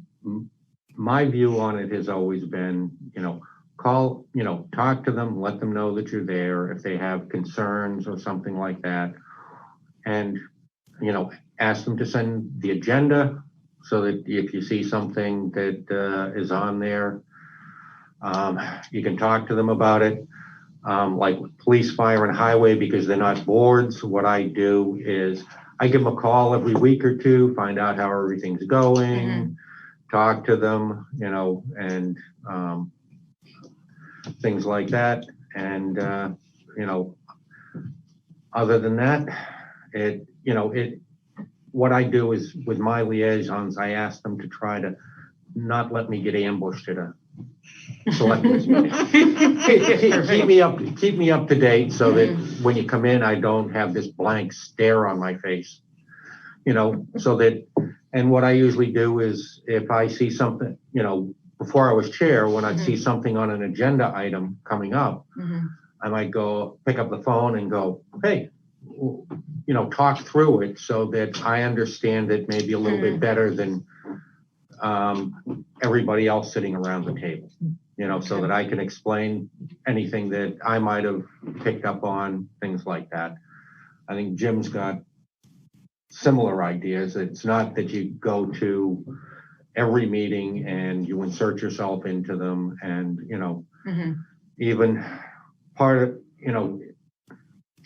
one of the things is like our role is not to be into the day-to-day stuff. There's actually in the town charter, it tells us that we can't insert ourselves into the day-to-day operations. We're supposed to be trying to set policy and things like that. So, Jim, you've usually spoken well on this subject. well, it's been confusing over the years. I mean, I don't even know when you were on the board, Ellen, if you had liaisons or if you were just starting. Was it? And over the years that I've been on the board, it's gotten confusing. Some people felt that you have to go to all your liaison boards meetings, and I've always resisted that. If that's your style, then go. Great, good for you. I find it to be a little dangerous because they turn to you and they say, right. So what's the selectman's position on that? Right, And you can only say so many times, we haven't voted on that, we haven't voted on that. Right. I find myself getting asked open meeting law questions, procurement questions, and Right. So I will probably, just as an example, I'll probably go to every FinCom meeting, at least during budget season, so I can tell the board, hey, for some reason they're looking into X, or when we vote on something so we know what they're thinking. I probably will not go to library trustees meetings. I'll probably just have coffee with the chair. That seems to have worked out pretty well. There's been some times when the liaison system has kind of broken down, and I think the biggest example for me was when the planning board had an initiative on marijuana, and we didn't hear a thing about it. not until only a few weeks until before town meeting, and our liaison really wasn't telling us anything about it. Planning board met the same night. We tried to get them down here a few times. It was a little catch as catch can. Maybe I can't say we didn't hear anything about it, but we didn't hear as much as we wanted to. So the liaison's role really is try to prevent that kind of thing from happening. And sometimes, like I know last year, things were popping so much at the Board of Health between Tripoli and the lake, and there was something else. I remember they had 3 big things going. So the only thing to do really, it was out of the liaison's hands, was to get him in here. Right. But maybe it's the liaison's job to say, hey, I think you need to put them on the agenda. Right. So that's about it. Yeah. Just, keep us generally informed and not be a boss. Try not to speak for the whole board. So although sometimes you're going to sort of be forced to. Yeah. For sure. Courtney, about it. thoughts? Yeah, in my experience with somebody like Conservation Commission, who's, a very busy commission, is that a lot of it is not really germane to what we do here. Right. And you don't want to hear about it, So it's sort of sifting out what's, and so for me, it's also sifting out what I'm gonna, sort of what level of attention I pay to what they're doing. So I've got a couple of new, conservation, open space, and I came from the Conservation Commission, so like you're on planning board, you don't really have to, you're already tapped into it, and you kind of know what what the things are as you get, more settled in here, you'll know what's important to tell the board about. I find that if I look at the packet or look at the agenda for Concom, I kind of know, or I just call up the coordinator and say, anything you want me to tell the selectmen, Well, that's what I've been doing for my planning version board of the last having couple of coffee. weeks. It's just, I'll be there for the first hour. So whatever you need. One of the other Me things too. too that I'd like to do is that, if I've got a question for Neshoba Regional School District, something like that, I'd talk to the liaison to Neshoba before I would just go direct, at least give them a heads up that I got a question. They might already know the answer, but that way, we don't end up with 5 or 6 people or 5 people necessarily asking the same question. When one person, the liaison may already have the answer, something like that. So. And the relationship with the board. Relationship, So. If we need to revisit this in the middle of the year, we can do that. Yeah. Well, you took on a lot. I did take on a lot, for sure. But I also feel like I will tell you if it's too much. I mean, it's not a life sentence, Nope. But it's, and a part of it is you do what you can do. Yeah, I mean, I didn't take on more than I thought I could handle, for sure. I don't think we actually need a vote on this. It's kind of an internal agreement. Everybody's okay with that? That's great. We'll move on. Do you want me to do these motions then for the MAPC, Magic, and LAC? We already did the appointment for the Randall Library, which is 14. All right. MAPC, Magic, and then we can be moving on to the town administrator's report. Well, and with the LACAC isn't on the it's not on the agenda, but it's on the motions. And Go for it. Because that was committee memberships and stuff. So, I don't think we did there's a couple of committee memberships that are expiring that I think we got to vote. LACAC, Lower Village.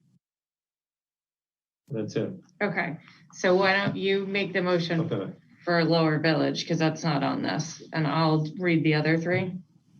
Okay, because I had asked Maureen to put it on because I felt it fit under the liaison assignments, even though it was a committee assignment. For sure. So, Mr. Chairman, I move to appoint Megan Birchman-Michael to the Lower Village Revitalization Committee for a 1-year term ending June 30th, 2021. Second. All in favor? Aye. Aye. Aye. Unanimous. All right, Mr. Chair, I move to appoint Ellen Sturgis as the alternate representative to the Metropolitan Area Planning Council, MAPC, to serve a 3-year term from July 1st, 2020 through June 30th, 2023. Second. All in favor? Aye. Mr. Chair, I move to appoint Ellen Sturgis as the Selectmen's representative to the Minuteman Advisory Group on Interlocal Coordination, MAGIC, to serve a 1-year term from July 1st, 2020 through June 30th, 2021. Second. All in favor? Aye. I move to appoint, Mr. Chair, I move to appoint Jim Salvi as the Selectmen's representative to the Local Access Channel Advisory Committee, LACAC, for a 2-year term ending June 30th, 2022. Second. All in favor? Aye. That was less painful than I thought. All right. Start looking at lots of pieces of paper. Bill, I think you're up. Finally. So for every meeting, I prepare an activity report. A highlight of a few significant matters for the town. And so in this case, the first one is Halleck's Point, the Chapter 61 consideration. We've got a long-standing written policy guideline on this going back to 2009. And under C7 of that, request to get the TA to do a due diligence process primarily, possible future uses, look at due diligence issues, pricing, alternative configuration of land, that kind of thing, and then possible sources of funding if it were to go forward. That's essentially what it establishes. So what I did is I invited folks, 5 folks who agreed when we held our first meeting last Friday morning. And the details are in here. We're going to meet every Friday morning at 8:30.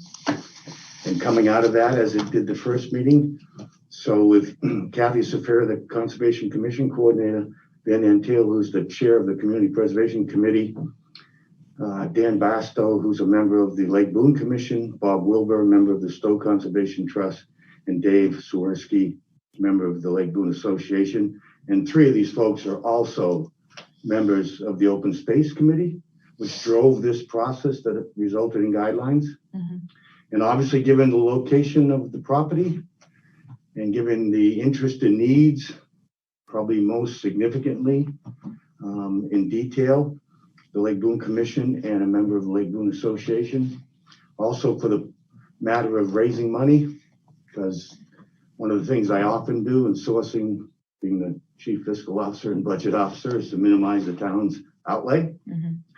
And so it's my thinking, and I think there's an agreement on the group, that the Lake Boone folks will be asked to perhaps do a heavy lift on that. And clearly the Capital Planning Committee would I get the CPCs, the Community Preservation Committee, though also the Capital Planning Committee will have to weigh in on it. The source of money being CPA funds. Again, from the town's perspective, my feeling is money already provided. It's there for that purpose. And so we asked Vin to see if he couldn't get a CPC meeting convened at the earliest opportunity, because there isn't a great deal of time here, even though statutorily we've got some liberties that have been given to us on the 120-day period. But as a practical matter, thinking for a fall town meeting or such, there may be other reasons to have one as well. We typically have a fall town meeting. We wanted to, with some deliberate speed, begin to do the due diligence. So what came out of that meeting with actionable items, Bob, Dan, and Dave met yesterday to begin discussions on identifying possible private fundraising sources. We had the discussion about focusing down there through the Lake Boone Association and property owners to raise money. Vin will schedule a CPC meeting at the earliest opportunity sometime in August. Okay, earlier the better. Kathy and Dave began work on lot valuations because of the 7, and you have the package for this. So there's 7 lots that are being proposed. This is an approved subdivision. So Lots, I don't know if they're numbered 1 and 2, but along the road edge as being the, if necessary, and it's not as though any thinking from this group is going to drive whether some one or more of those lots might be used to raise money later, meaning to say, out towards the water, you've got conservation properties. Right. Up road edge, maybe if you wanted to raise money, offset the cost, you've got 2 building lots. There are 3 buildings currently in that configuration there. And I think the understanding is that the developers would be perhaps looking to purchase those, though it's not known.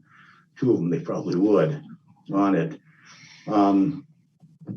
And I think we're in the process of securing access to the property, which we need formally from the representatives of the attorney representing the owners of it, so that we can go onto the property, even though we have that right under the chapter. We give a heads up courtesy contact to say, okay, we've got representation from the town that wants to walk the site so you can evaluate it hands-on. So that's where we are. I was thinking of either a late October, early November town meeting myself, but that doesn't at all give consideration for any other needs that we might have. So we got to get the town clerk involved, any other prospects for needs of a town meeting, get the word out as we always do to see where we actually slot and peg that. But we're aggressively moving forward to do the due diligence to continue to come back to the board in the town publicly saying, here's what we're doing pursuant to that provision in the guidelines. In the end, the board makes a call as to whether exercise its rights or not under Chapter 61. As you also know, you can assign those rights to a qualified nonprofit. We did that one time without great success, but we did do it. So we're there to do a due diligence process, continue to come back to the board to apprise you of things. Obviously, if there's any questions from any of you or anyone else, we take those questions. We're trying to identify and define, all those significant items that would go into helping to make the decision on possible future municipal use or uses and funding sources. And then the board has to decide whether or not to exercise the right base. That's the next, in that guideline, the next step after us, we come back, give you the results of that. The board then makes a decision whether to pursue or not. That would then trigger setting the date for town meeting and other things. So that's where we are. Now it's, as you know, it's $1 million pegged, 7 lots. That's the purchase and sale. And we'll just keep doing. The only thing that would intercede here is if the board for some reason decided earlier on, you know what, we're not interested. I mean, right. Other than that, we keep on keeping on doing what we're doing, coming back to you, and then within some prescribed period of time, being able to give you enough so you can decide whether you want to go to the next step or not. So CPC is meeting on this? I believe potential date is the 17th of August. Okay.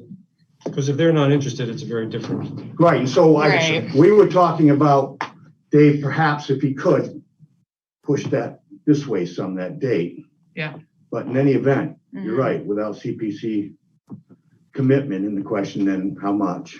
Right. So that meeting will tell us a lot. In the interim, these other things we do in any event, we get them done now. We're positioned to go forward. If it looks like we've got CPC commitment with CPA money of a, significant figure of some kind. Yeah.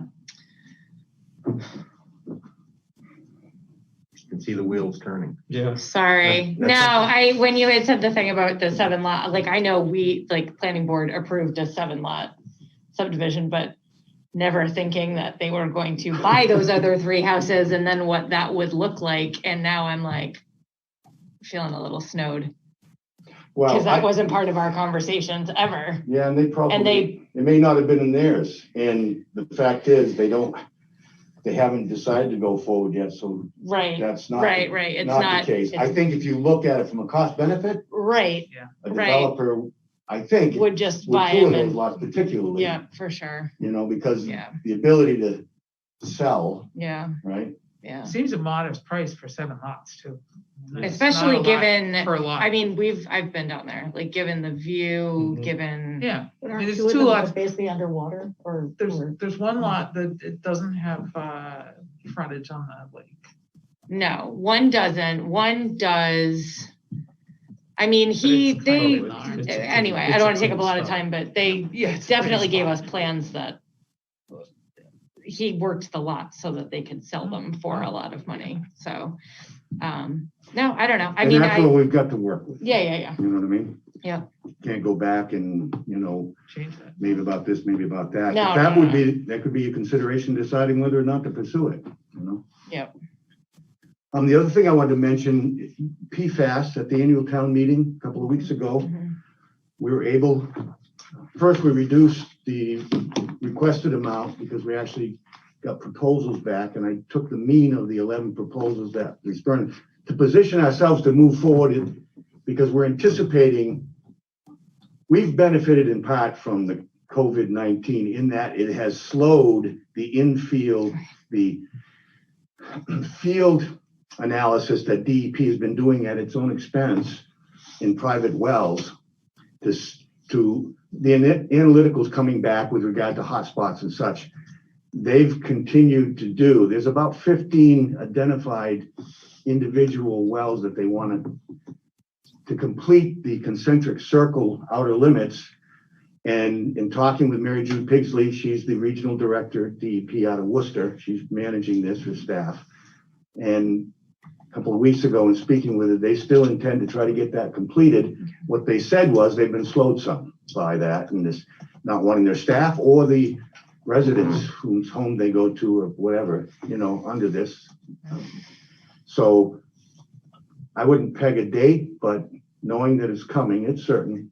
We're going to get the notice of responsibility, and right behind that, we're going to get the requirement of the immediate response action. So our feeling was, let's be positioned, and we've got an actual, like I said, I took the mean of throughout the high and the low, took the mean of the other, and that brought it down because the earlier figure I had gotten, which was an estimate from just one, at 290, so we're 240, and we can get for the 240 with a contingency. So it's not a hard figure because we haven't agreed to anything yet on contract, but that's going to give us what we need plus enough contingency because there were enough folks, good folks, identified down there.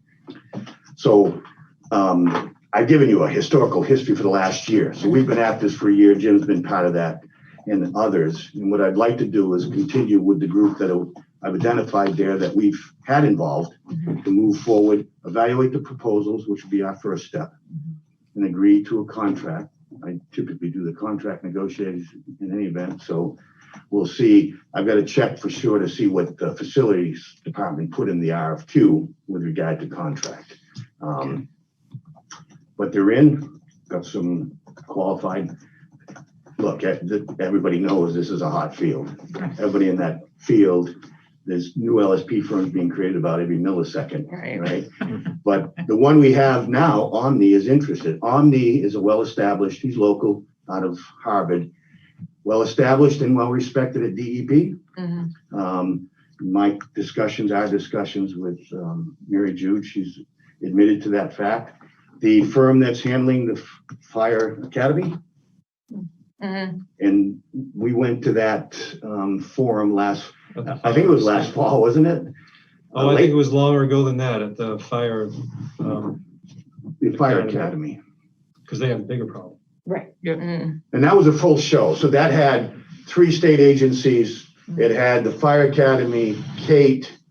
And by the way, the legislature, Kate's actively involved in that, is obviously because this is a statewide problem. Identified sites with some large numbers, probably speculated depending on cleanup and such. So there's going to be some help financially from the state. The question will be how much. And I think they've begun this process by providing to certain communities, we benefited from it, that they're paying for this early identifying and assessing on getting the limits of the contamination in any event.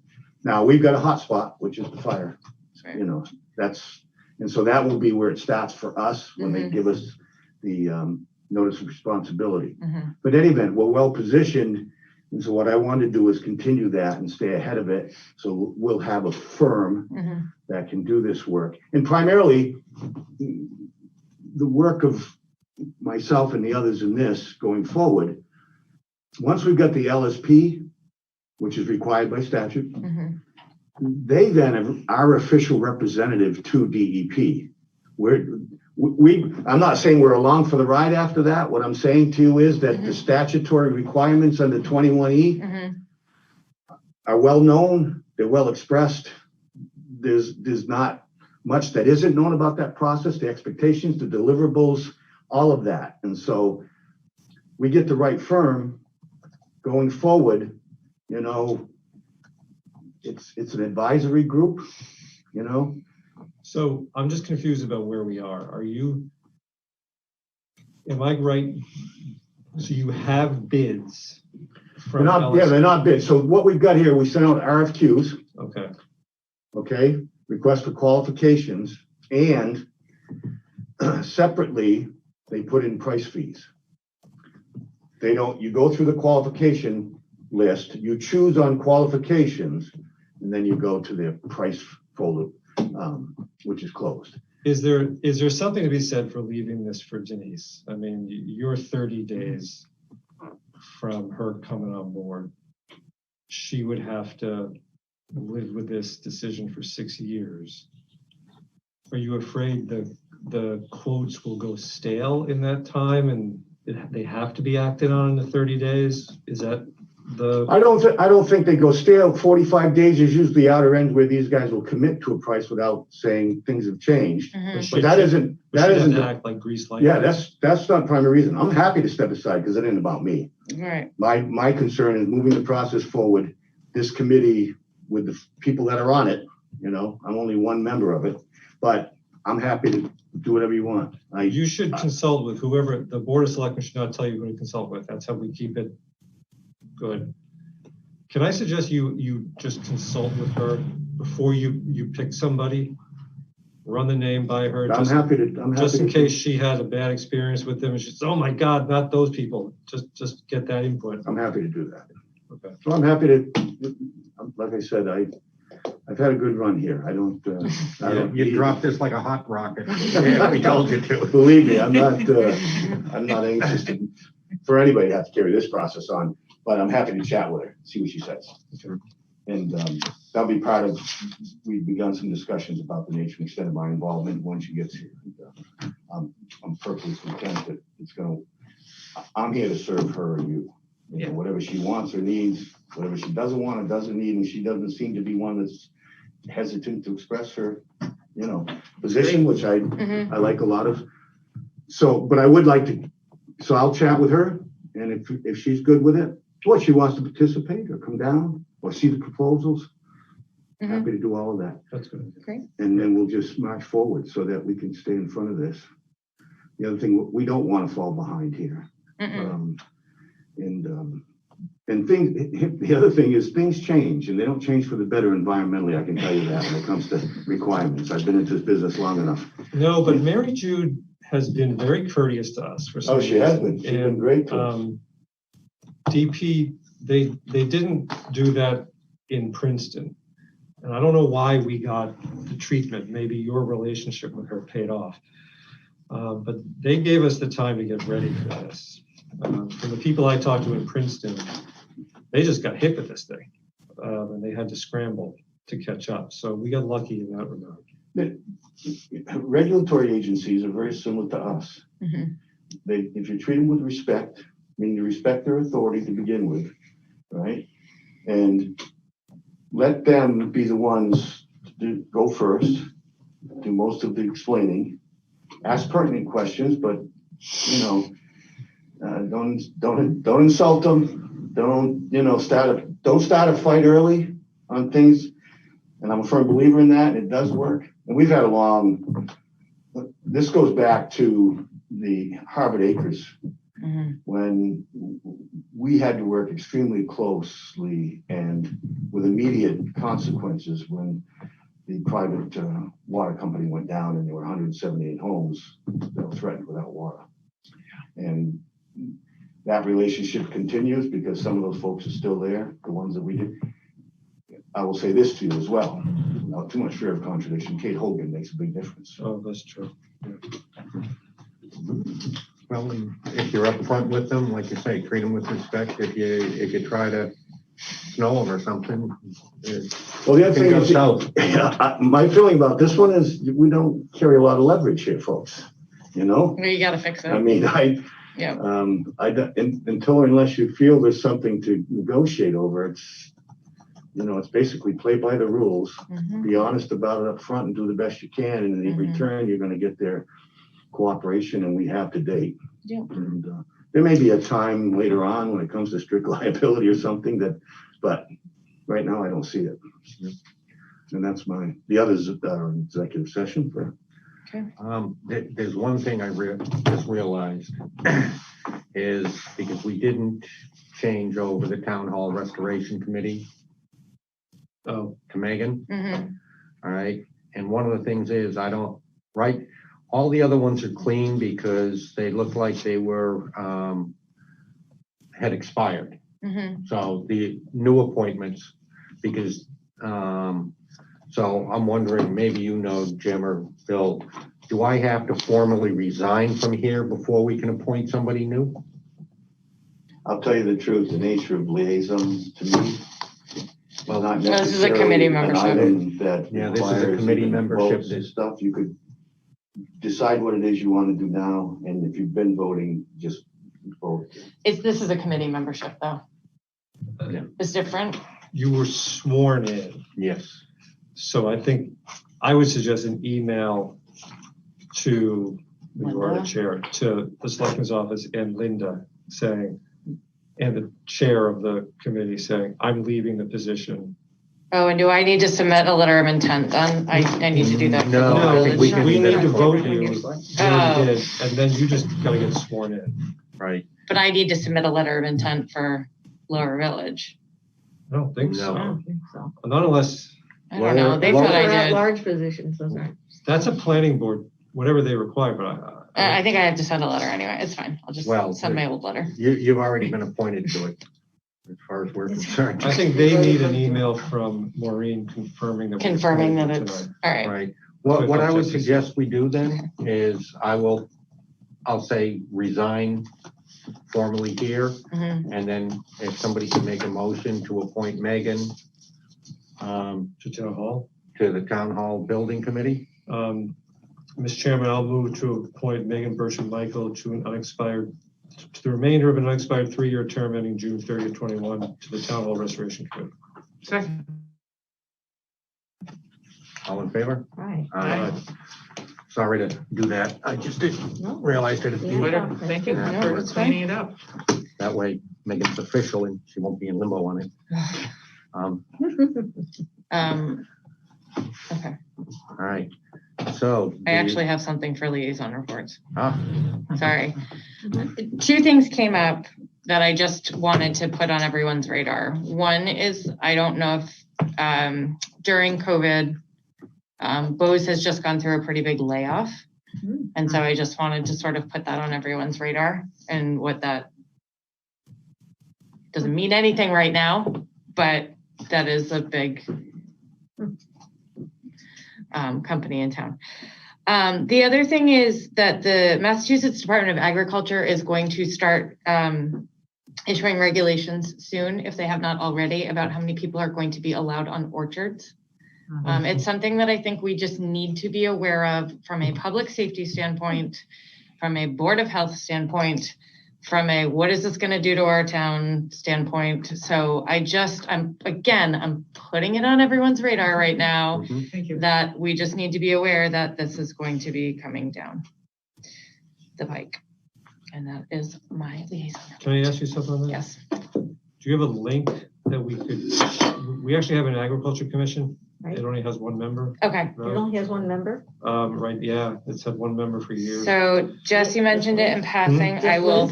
Pardon me? Just Liz? Just Liz. Oh. What about Can we just make sure Liz knows about it? I think. No, the new The new farmers people at for small farm.